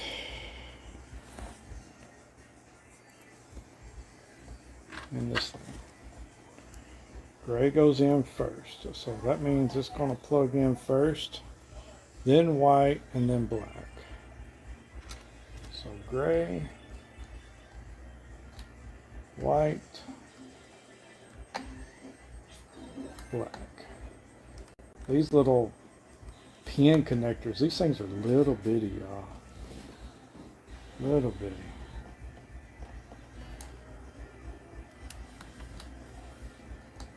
Get on there.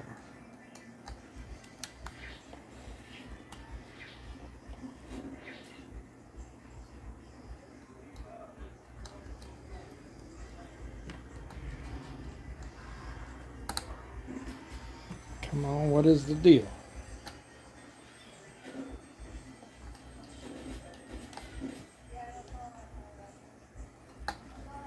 There it goes. And all this 3D printed thing here is it just kind of slides on here to protect and keep everything where it won't come back off. So it's a good idea that they did these little 3D things. It's just a pain in the ass pain in the butt, excuse me. Dealing with these little bitty pin connectors.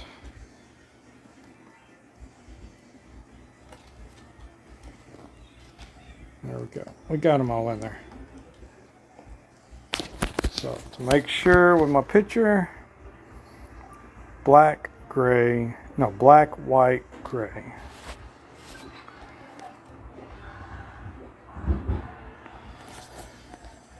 If the microphone don't work, we'll know why. It's because something here is backwards. And we'll worry about fixing this to something later. I'm just going to kind of wrap it around a few things for now. Okay. All right. That is it. The micro USB that powers the SIM panel. remember. Okay, it goes up here. You got plenty of access to it.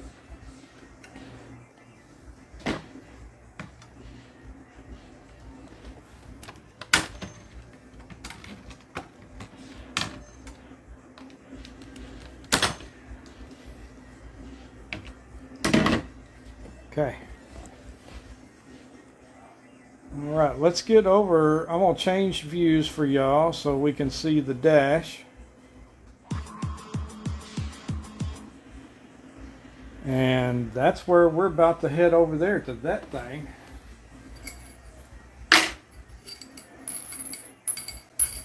Let me get my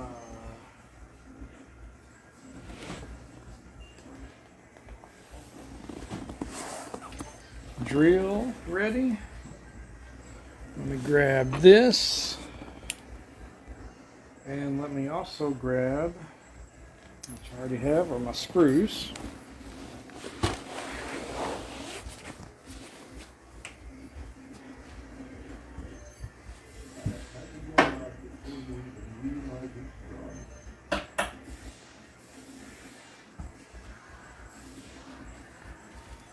I'll go ahead and move the mic over here for us.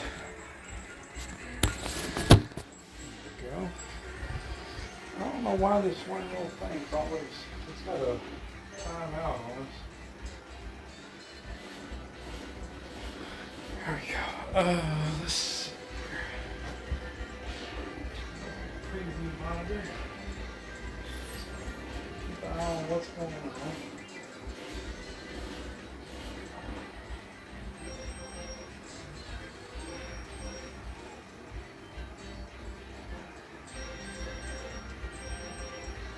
Right.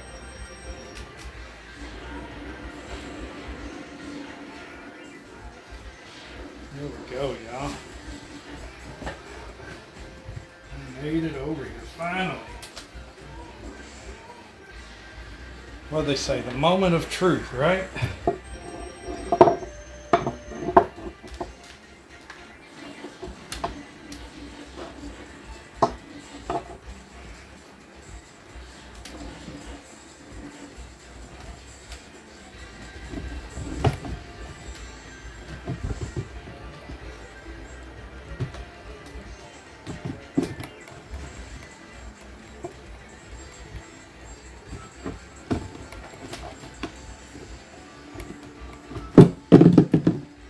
Godzilla, what happened to you, man?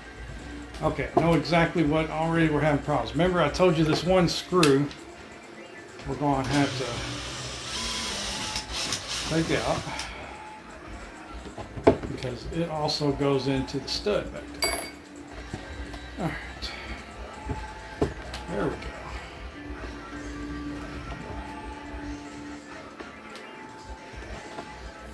Man, that is looking awesome, y'all.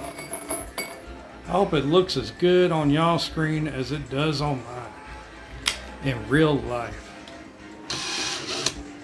Alright, let's see where we're at. Let's make sure that this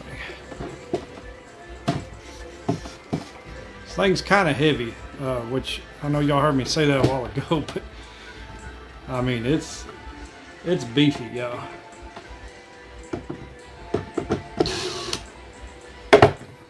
What's going on with the flashing going on?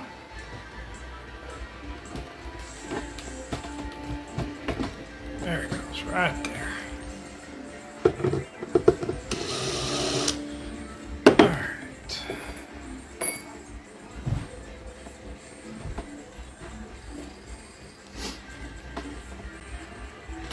So I just start these screws a little bit where I can feel them poking out the back, so I can get them to go back in the holes that I originally made for them, you know?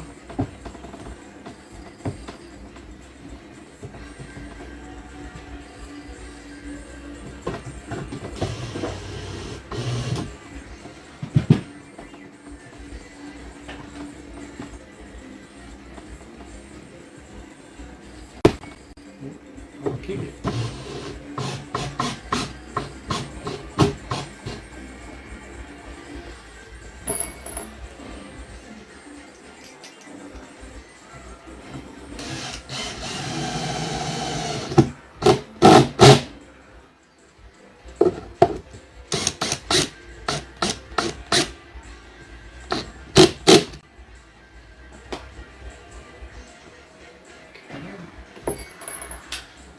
This one, unfortunately, we have to take it completely back out.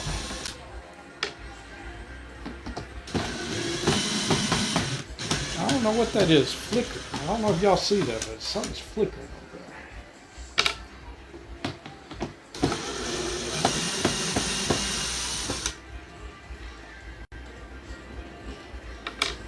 Alright, so we have to take this out just a bit so I can get that screw in there. It's that close of a fit.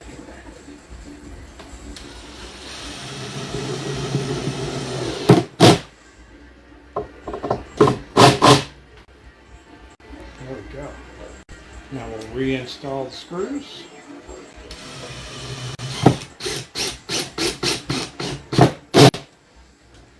Make sure we're straight as possible.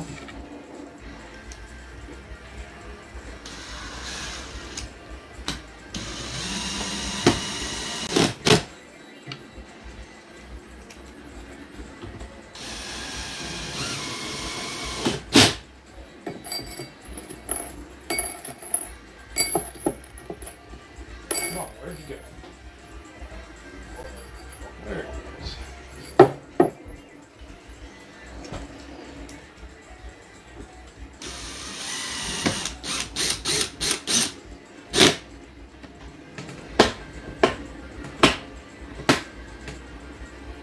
Okay.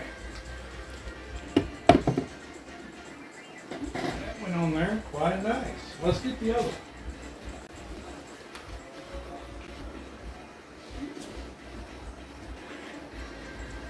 This one's super light compared to the other one. Alright, we're going to need our 4 screws on it, which they're right here ready.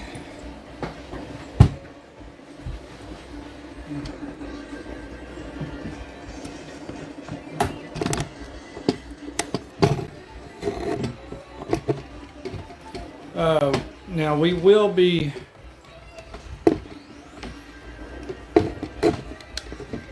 alright, so since our air vents are on here, I used to be able to do this, so we can't no more, but that's fine.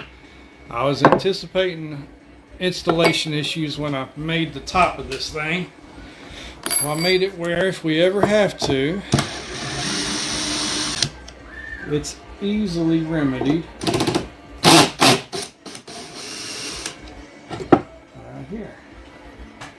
And also, by doing this, instead of having to get up underneath the dash to do any repairs, we have full access to all that wiring and everything right here.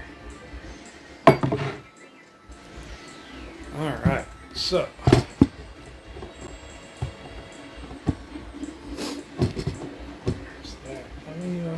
where are we at?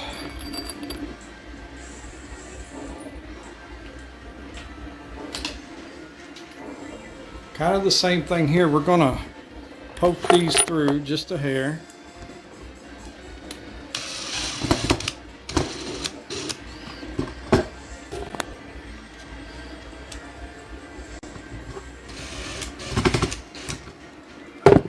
Not a lot, just a little bit, so we can feel where they feel at home, which is right there.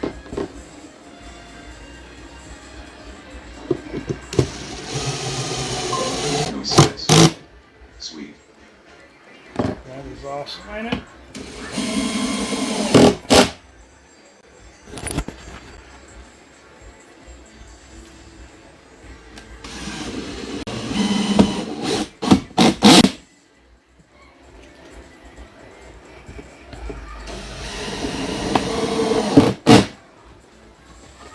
Go. Now we'll put the top back on because I need it on before I put this other trim piece on here. We kind of got to do the top.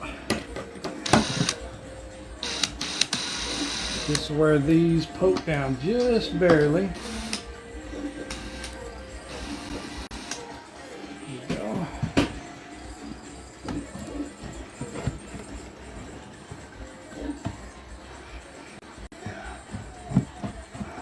Right there. See, it's pop down in there.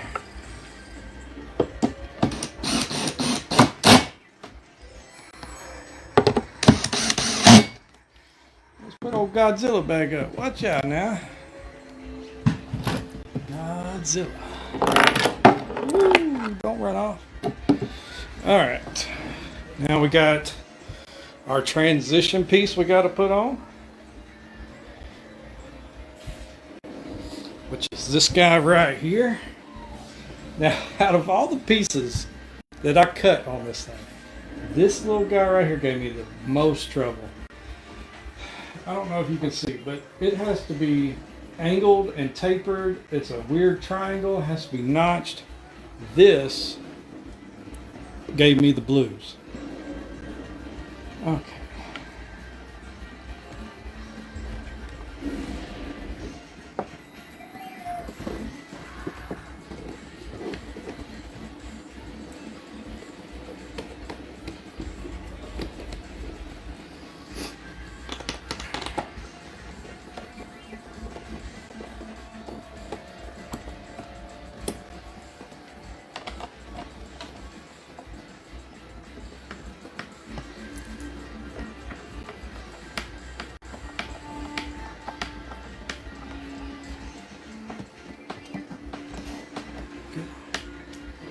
There we go.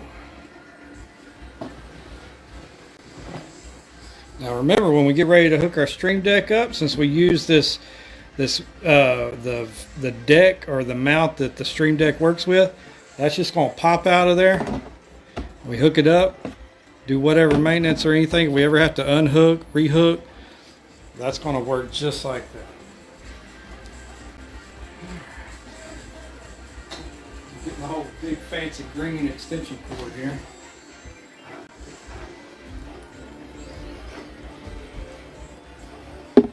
It's the only one that I had just already in the house. And we also got to put our trim up. But before we do that, we're going to go ahead and power this thing up so we can kind of see it as we go.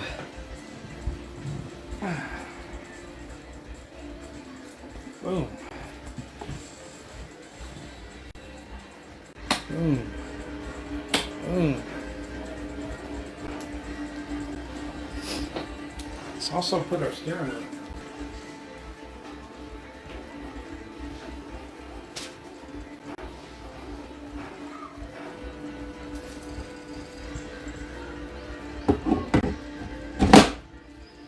Boom. What? Watch out.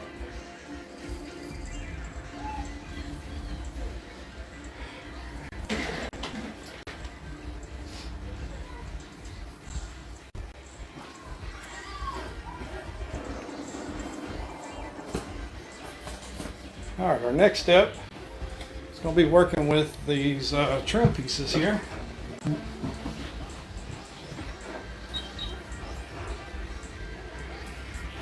Like I said, I got this 3M sticky tape. I usually don't mess with 3M, but since this stuff is so light, I think it's going to work well, and it also keeps me from having to put screw holes in the trim pieces.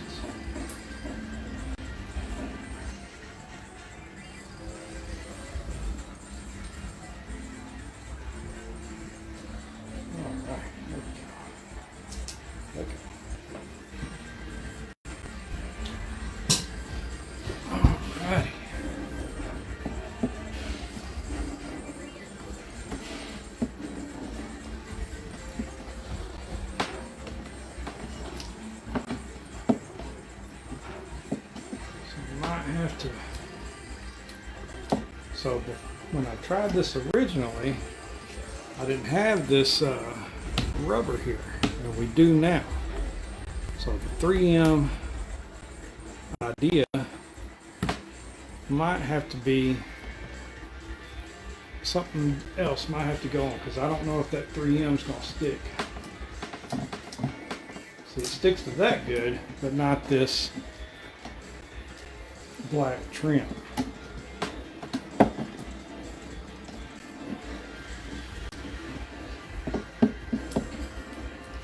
Let's see.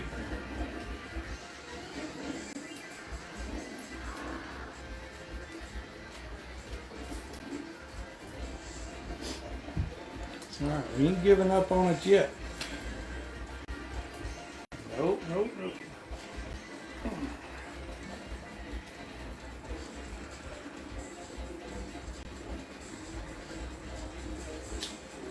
this.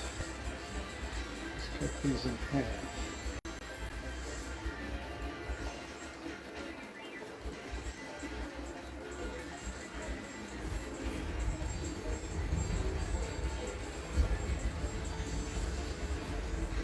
So what I'm going to try to do is double them up.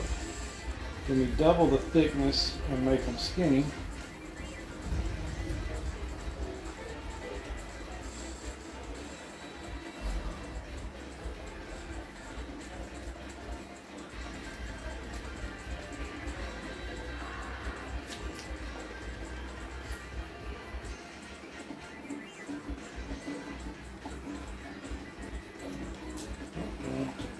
Throw it at nobody.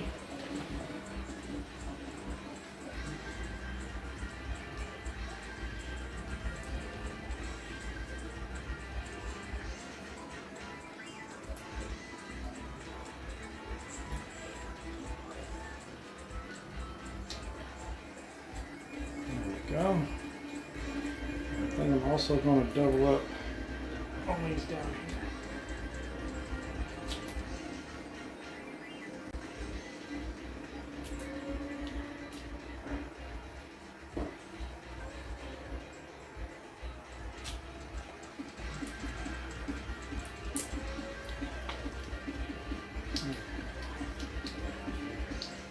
Hopefully it doesn't stick it out too far where it looks weird. If this doesn't work, we'll have to kind of put on our thinking cap again.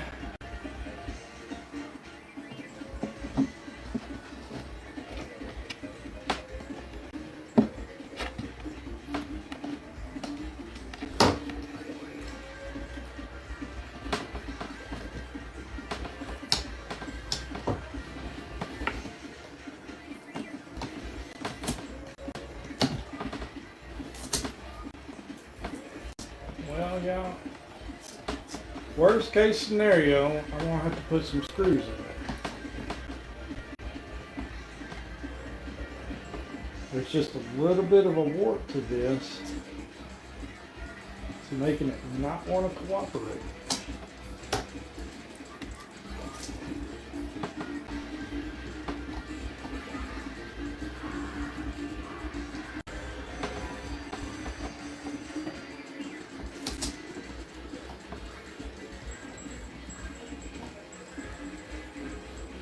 And it's not a big deal, right? Now, of all things that could go wrong, this is very small. Really, I feel that if I had something that would sit there and hold that in there. For now, it's just going to hold it. Let's just let it sit there for a minute while we work on these other couple pieces.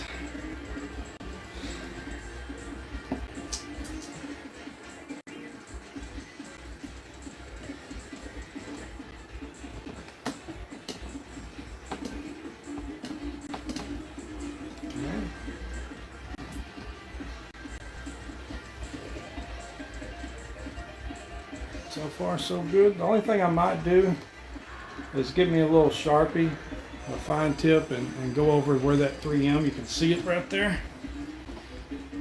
Let's see how it does on this other side. Uh-oh.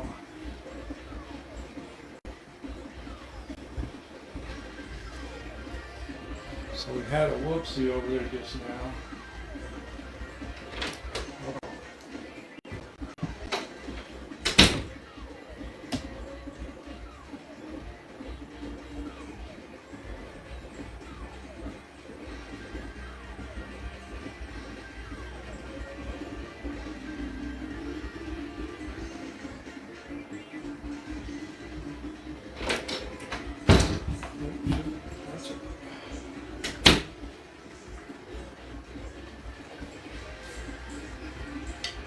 So I went to grab this, and one of my connections here on this side decided to give way on me. If it ain't one thing, it's another, right? It's all right. We can fix all these things, are fixable.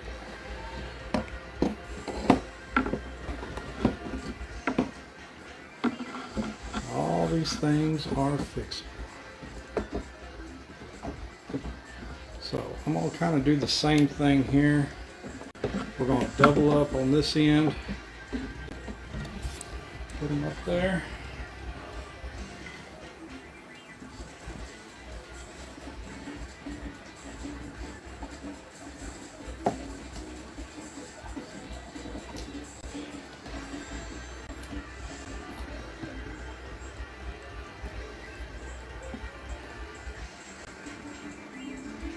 Now I'm afraid we're going to have to put holes in it. Drill little holes and put some small screws in it. That's not a bad deal though. We'll use real small screws so it doesn't, you don't have to see it that bad.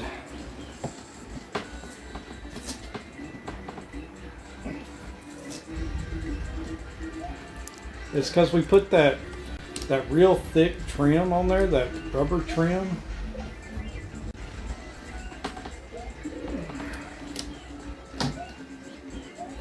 Anyway, let's see here. Let's go ahead and get to working on that solution. I need to find some screws we can use.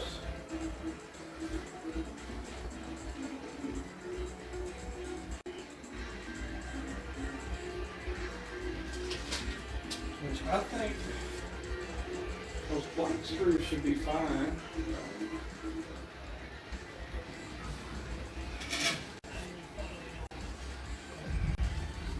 Bear with me, I'm over here looking for different options.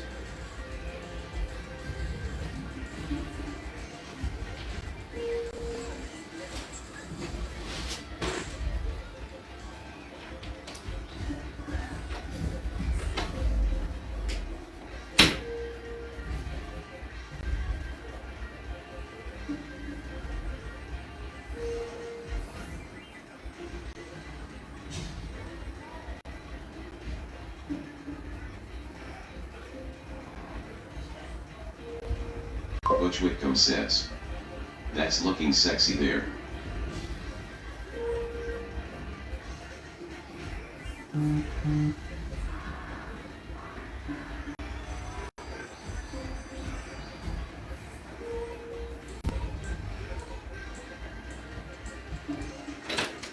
Okay, I'm back. We got our screws, which I'm just going to use drywall screws. They're black. I can probably color these ends with a Sharpie, make them look a little better.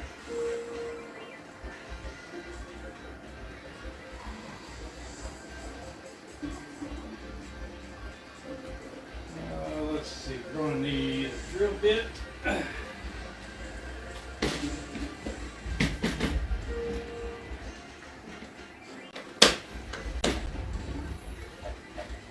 Well,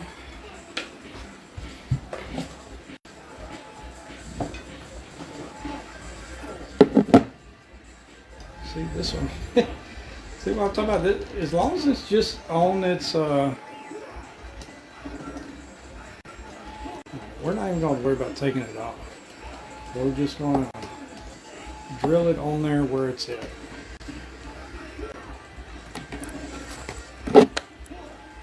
All right, y'all still with me? Can you hear me?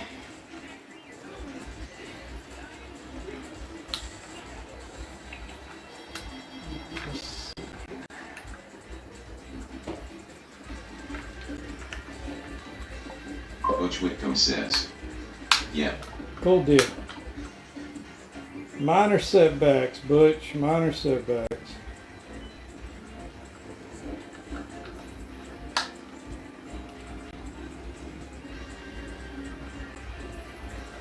Alright, so I'm going to drill these with an 1/8" bit.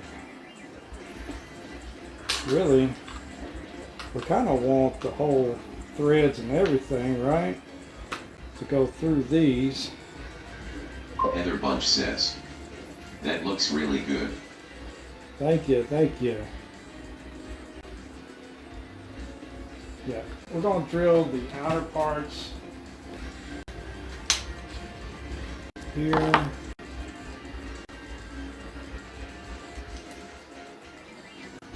This. Heather Bunch says, "You're welcome." Let's see. Let's get one right here.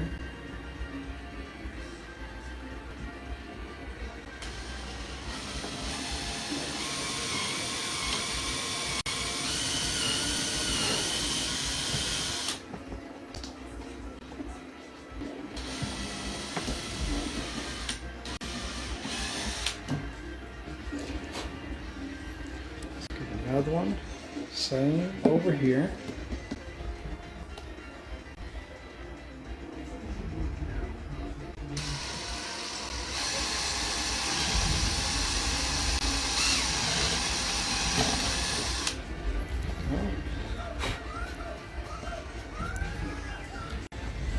I'll have to get some down here at the bottom too. So we'll get one here.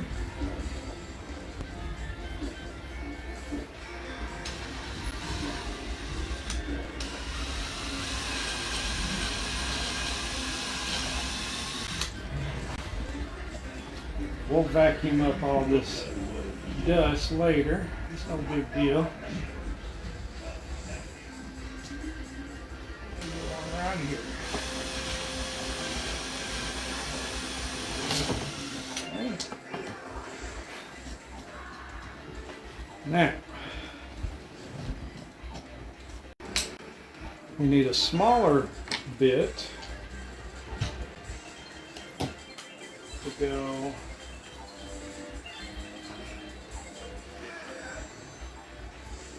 in the next piece.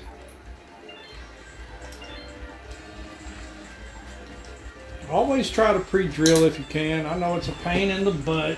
Nobody likes pre-drilling. But man, it'll save you a world of hurt sometimes. Woo! Watch out, Godzilla. Don't worry, you always come back.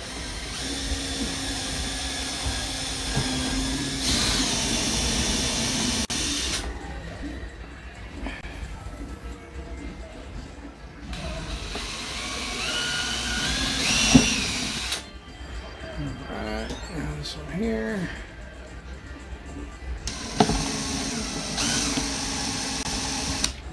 You wouldn't believe what we did here. Can you guess what we did there?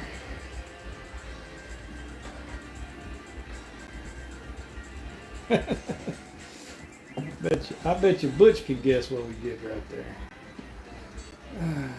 Let go of that. There we go. Somehow we managed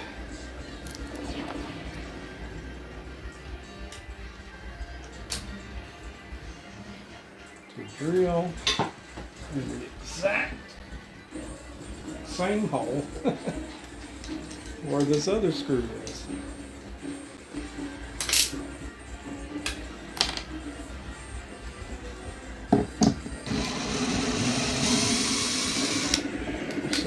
Instead, we'll just be using one screw for both.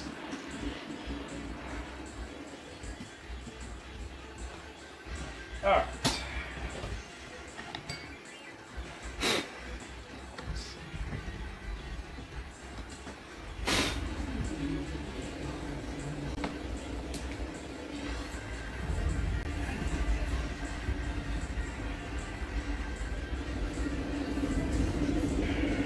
Really would like see if we can countersink this or just let's do that. Let's countersink these with the bigger bit, the size of the head of the screw.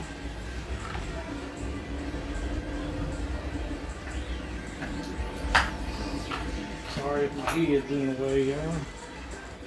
All right.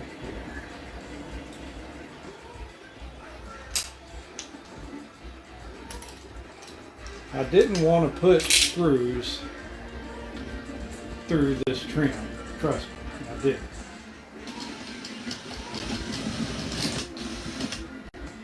You don't want it to fuck it all, screw it all up.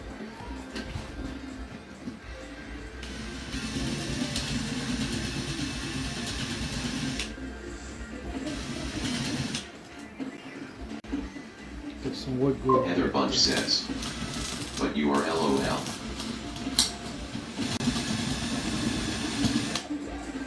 Right.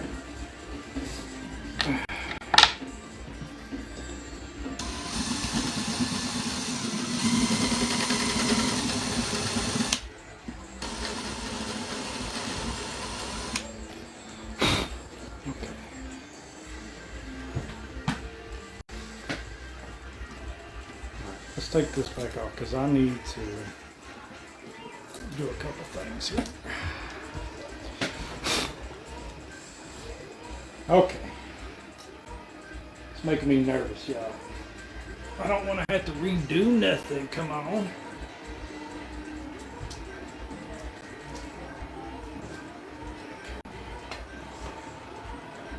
First thing we're going to do is we're going to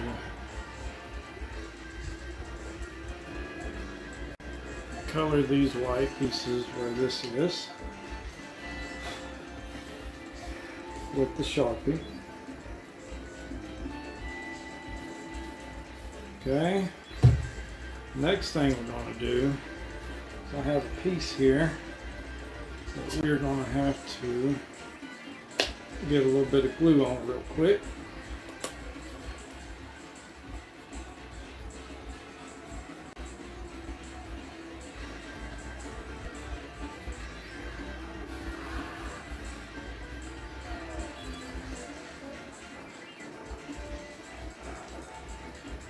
A little bit of wood glue.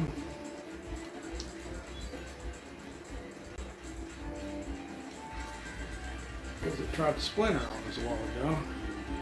And then last but not least, we're gonna, if I had me a paintbrush with this paint ready to go, I'd just hit it with the paintbrush. But we got the Sharpie here, so we're gonna just use the Sharpie.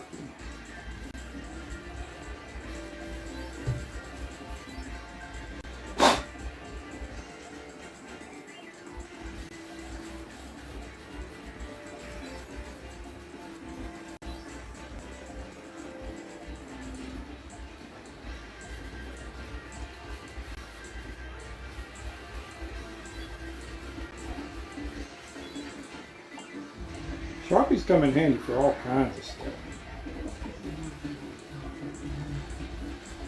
They got me out of a bind a couple times.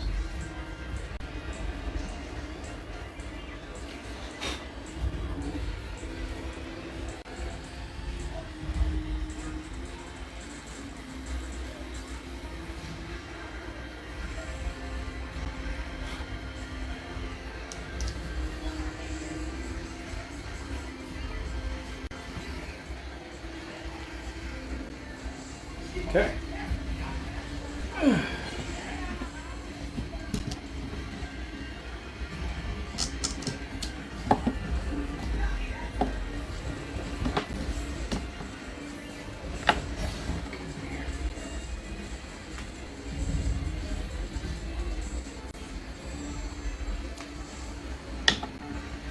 I guess if we wanted to, we could put some of them dash screws in here for like it's got the jewels on or whatever, but we're just gonna keep it simple. We'll keep it simple. The main one we want to put first is this one here that's got to go through all of them.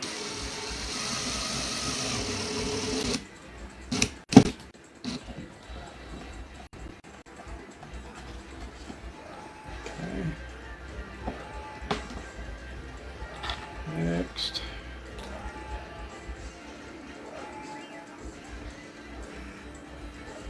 Sharpie the head of the screw.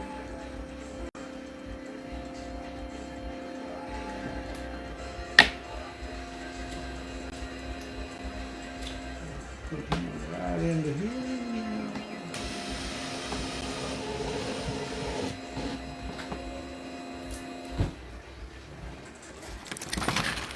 That bad? Probably can't tell hardly at all. That's what I'm hoping anyway.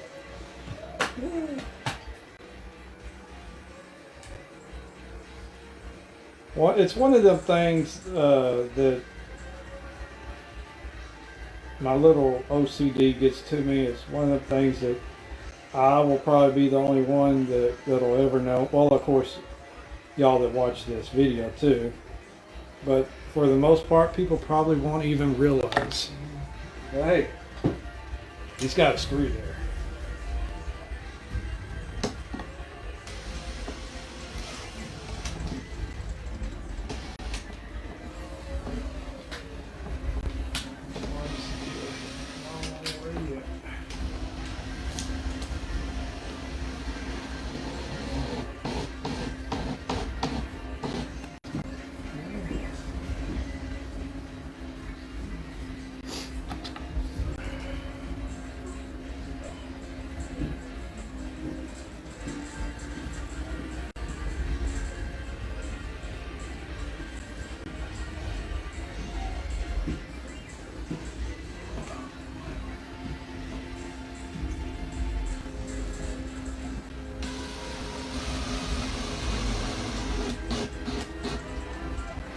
There it is.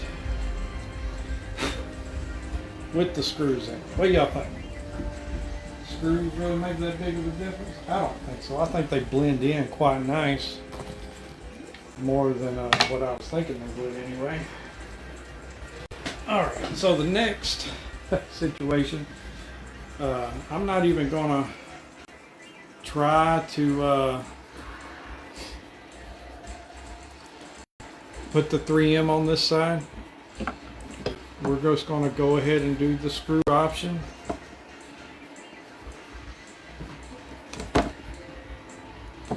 I have a piece here that I need to repair, which I'll do that. We'll go ahead and screw it here.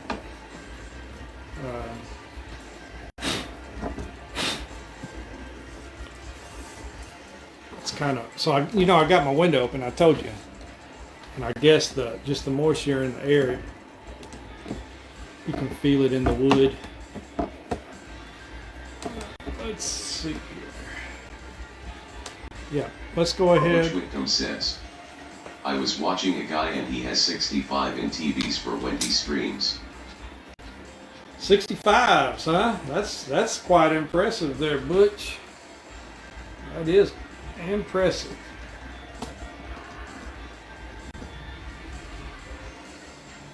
$65s, that's big.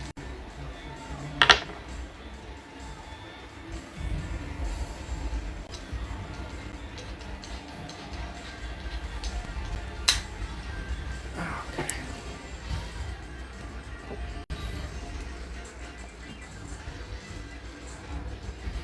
I say I'm not going to worry about this one. I could put the 3M. Whitcomb says, yeah, and he has 3 of them. Wow. I bet you that looks nice, though. What do you think?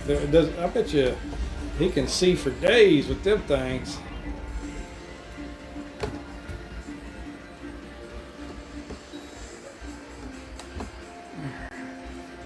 Let's just go ahead and do it. We're going to keep it, we're going to do it the same all the way around. Difference here is, though,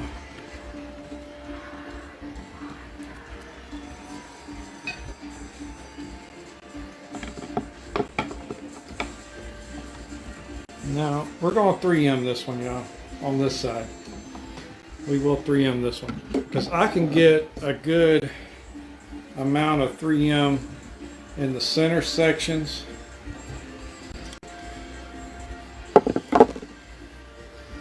And on this other piece.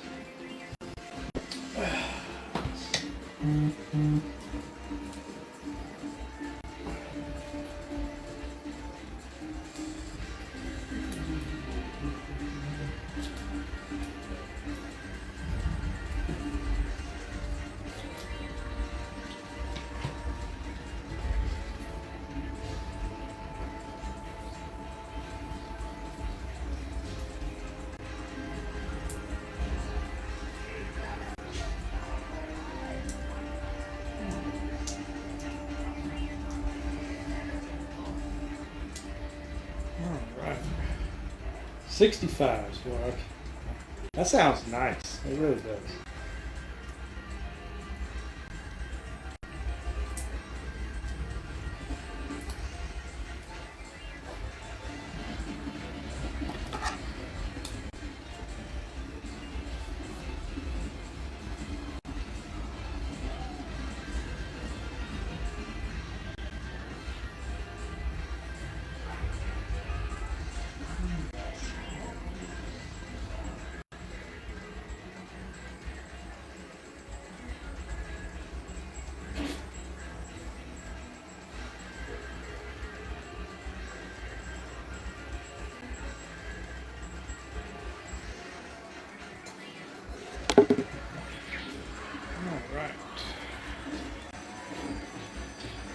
So yeah, so this was all one piece, but I've had to fix this once already before. All that's holding it together is wood glue, so I mean, I can't.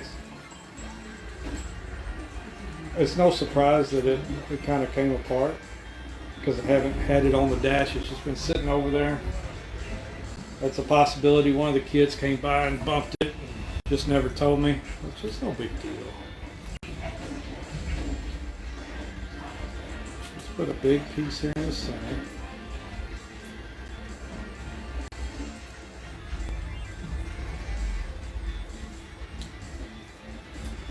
Okay. Let's put another medium piece here in the bottom, right down here.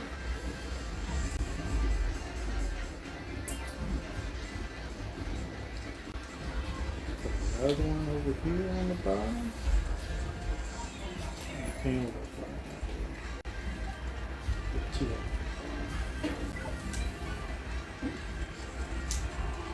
All I'm doing right now, y'all, if y'all are wondering what the heck is he doing, we're just taking this double-sided sticky tape and we're going to be putting it on here for this trim.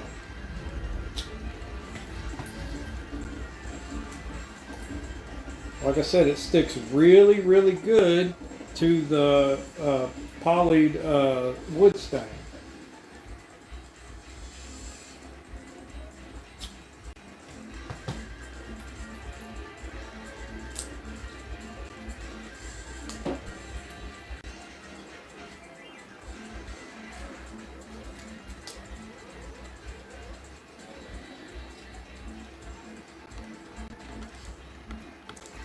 I'm not even going to put one on the top of this piece.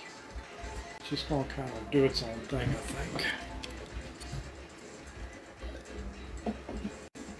I know by that piece being off, it makes putting it on and off a whole lot easier. Right there, right there, right there.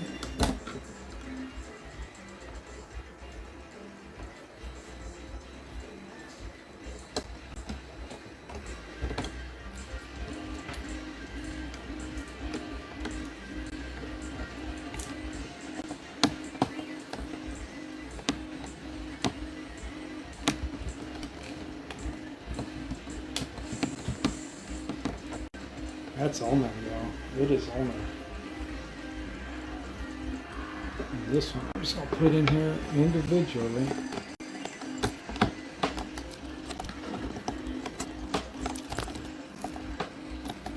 Just like that.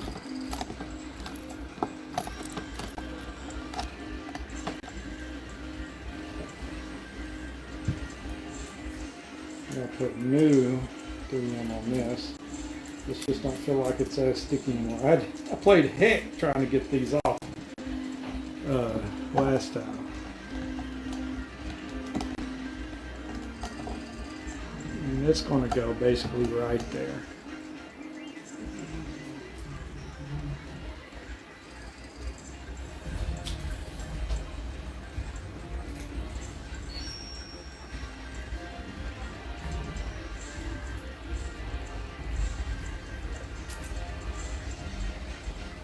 Once again, nothing about this thing is perfect.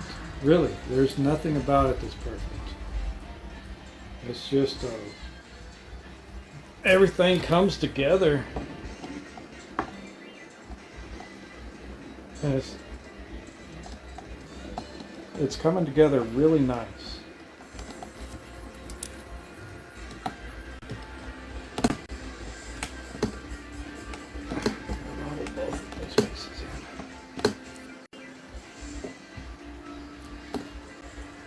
Okay. There it is.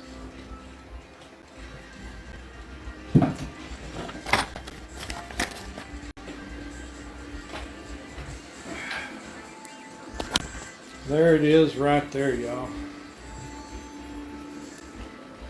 Let's put our tablet up there.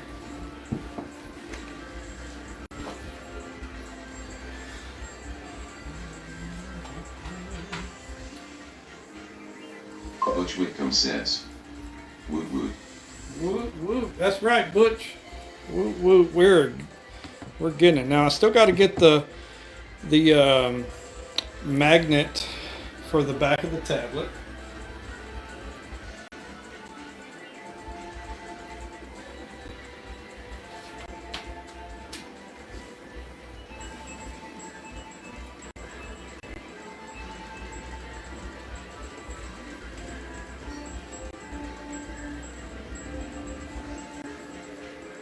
Let's see what we got here.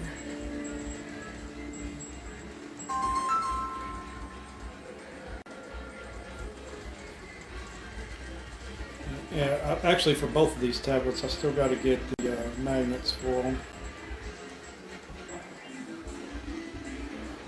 Butch Whitcomb says.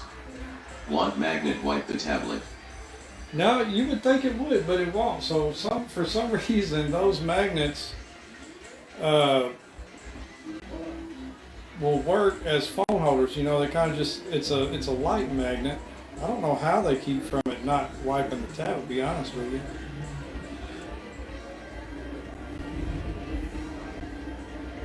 You would think it would, though. Let's see. Display mode. Let's turn this on.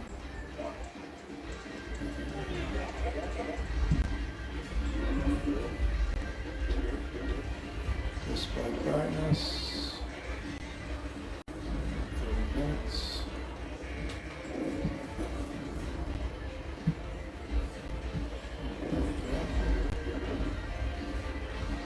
And let's bring it up.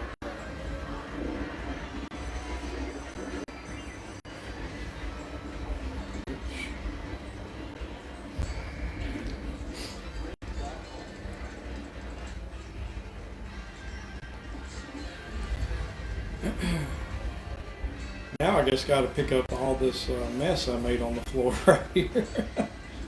It's a big old mess. Oh well. Let's see.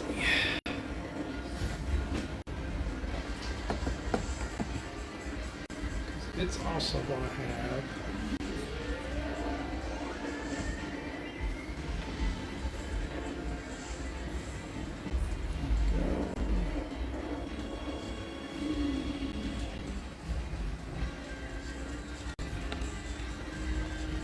a couple of different dashes here. There's the blue one.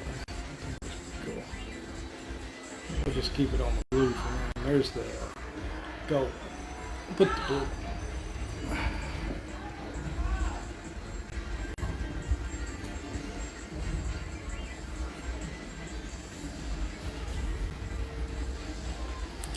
There we go. See if I can get us a couple different views here. This thing, I don't know how much extra cord I got. Let's take this off for a second.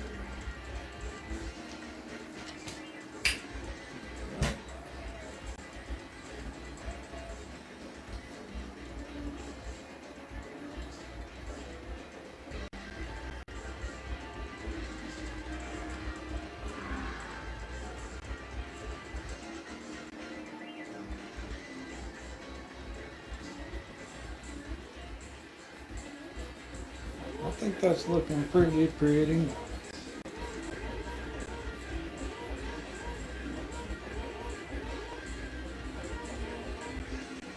I gotta put the mic up on there.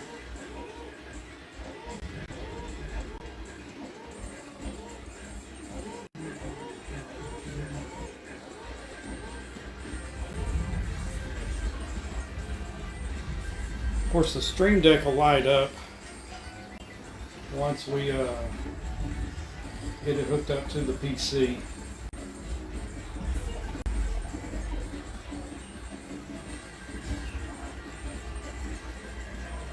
I think that's looking awesome. Let me turn off this big light right here. Some of that glare.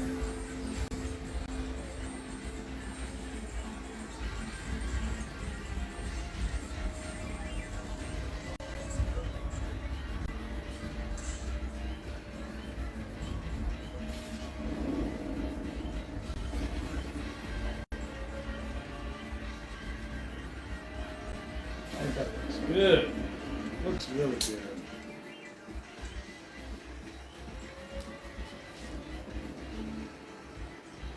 Bear with me while I get the camera back on the stand here.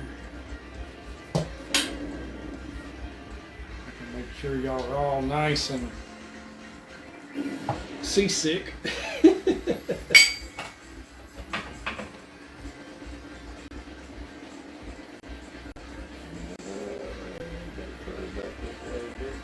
There we go. All right, so find my mess I made. I'll fix that later. Let's put the mic on.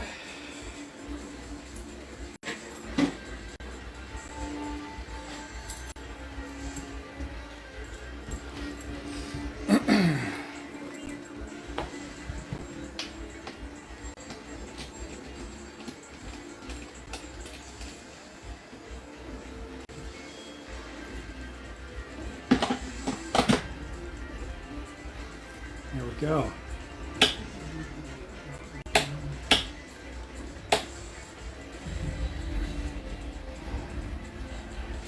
I think that looks really good. Now, of course, I won't be sitting in this little bitty old bench thing here. I'll have my seat and it'll put me up where I need to go. But y'all, I think we came a long ways.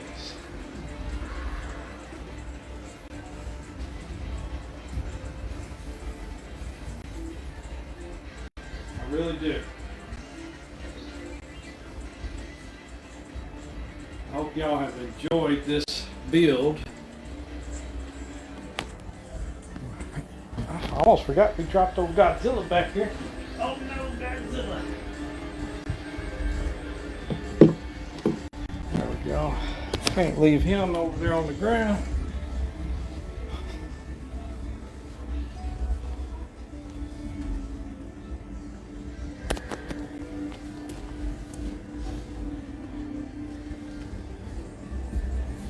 All right.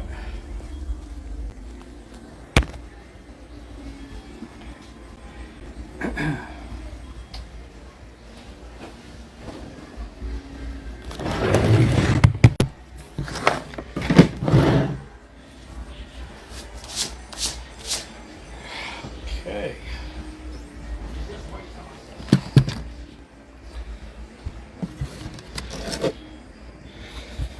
What do you think? I think that looks real good. Butch, I appreciate you sticking by through all of that. We still have some things that we need to do. But as always, we've got to leave stuff for another day. We still have to hook up the, find a place for the USB chargers for all the tablets.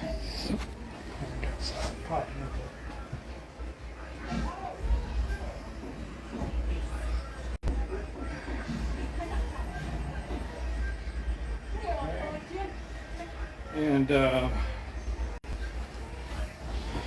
we also... Butch Whitcomb says, can't wait for the plans when you are ready. Oh yes, absolutely. What I'm gonna... So I have a lot of stuff already written down. I just got to get it all finalized. And I think what I'm gonna do, for anybody who follows OpenTheGrate Facebook page and messages me on OpenTheGrate for those, I don't have a problem giving those out because I want everybody to have one of these. This is going to be awesome. I can tell you already, I'm going to put so many hours, I'm going to have so many miles in the seat being able to use that thing. Look at that. That's awesome. And we built that. That's awesome. Let's see here. I'm trying to think if we had anything else that really needs to be hooked up other than that power supply. Now we do. There's still. Let me move this mic back a little bit because it might be a little too close. Anyway, we do have some other stuff underneath the dash, where the foot pedals are going to go. We're actually going to have to build a mount or foot pedestal basically that goes across the back there, that the foot pedals are going to mount up to, because I'm not going to mount them I'm not going to have it where they sit flat on the floor. They're actually going to be upside down and suspended. I say upside down. They're going to be kind of vertical, where instead of pushing against going this way, they'll be, it's hard to explain. You'll be pushing them back and up, where it makes it more realistic feeling. That's how I have my Thrustmaster pedals set up. And the only thing Coach Whitcomb says, inverted. Yes, sir. Yes, sir. Inverted is how we're going to put them. And the other part that we still got to do on the dash is right there underneath the mic area. I'm gonna build that out a little bit, and I'm gonna put a cup holder just like in most of the trucks. There's gonna be a cup holder there. Also, right directly underneath that SIM panel button box, I'm going to put a pull-out tray drawer for my keyboard, and that way, when I'm not using it, I can just push it back underneath there, and when I need it, I can be able to just pull it out, and it's going to be right there at that area. The next thing that we have that'll be something we're going to have to tackle is, where are we going to put the shifter? How is it going to mount up? It's probably going to have some sort of extension coming off the bottom of that dash to make it stationary. You don't want to just set the shifter on its own pedestal, because it needs to kind of be firmly planted, because you're going to put a lot of stress, and it's going to have a lot of what do you call it? You're going to have a lot of leverage, so you got to make sure that that's going to be firmly planted. So that's the three things we have. We're going to work on minus this. We're going to work on the foot pedal mount. We're going to work on the cup holder, finishing out the cup holder keyboard area, we'll call it. And then last but not least, we're going to have the shifter area. After all of that's said and done, we're going to have to get over here in the streaming area. I'm going to have to take everything, all my desk out that's right here now. And we're going to then put that whole dash over here in the streaming area and have it ready, almost ready to go. I can't wait. If I was to put a time on it,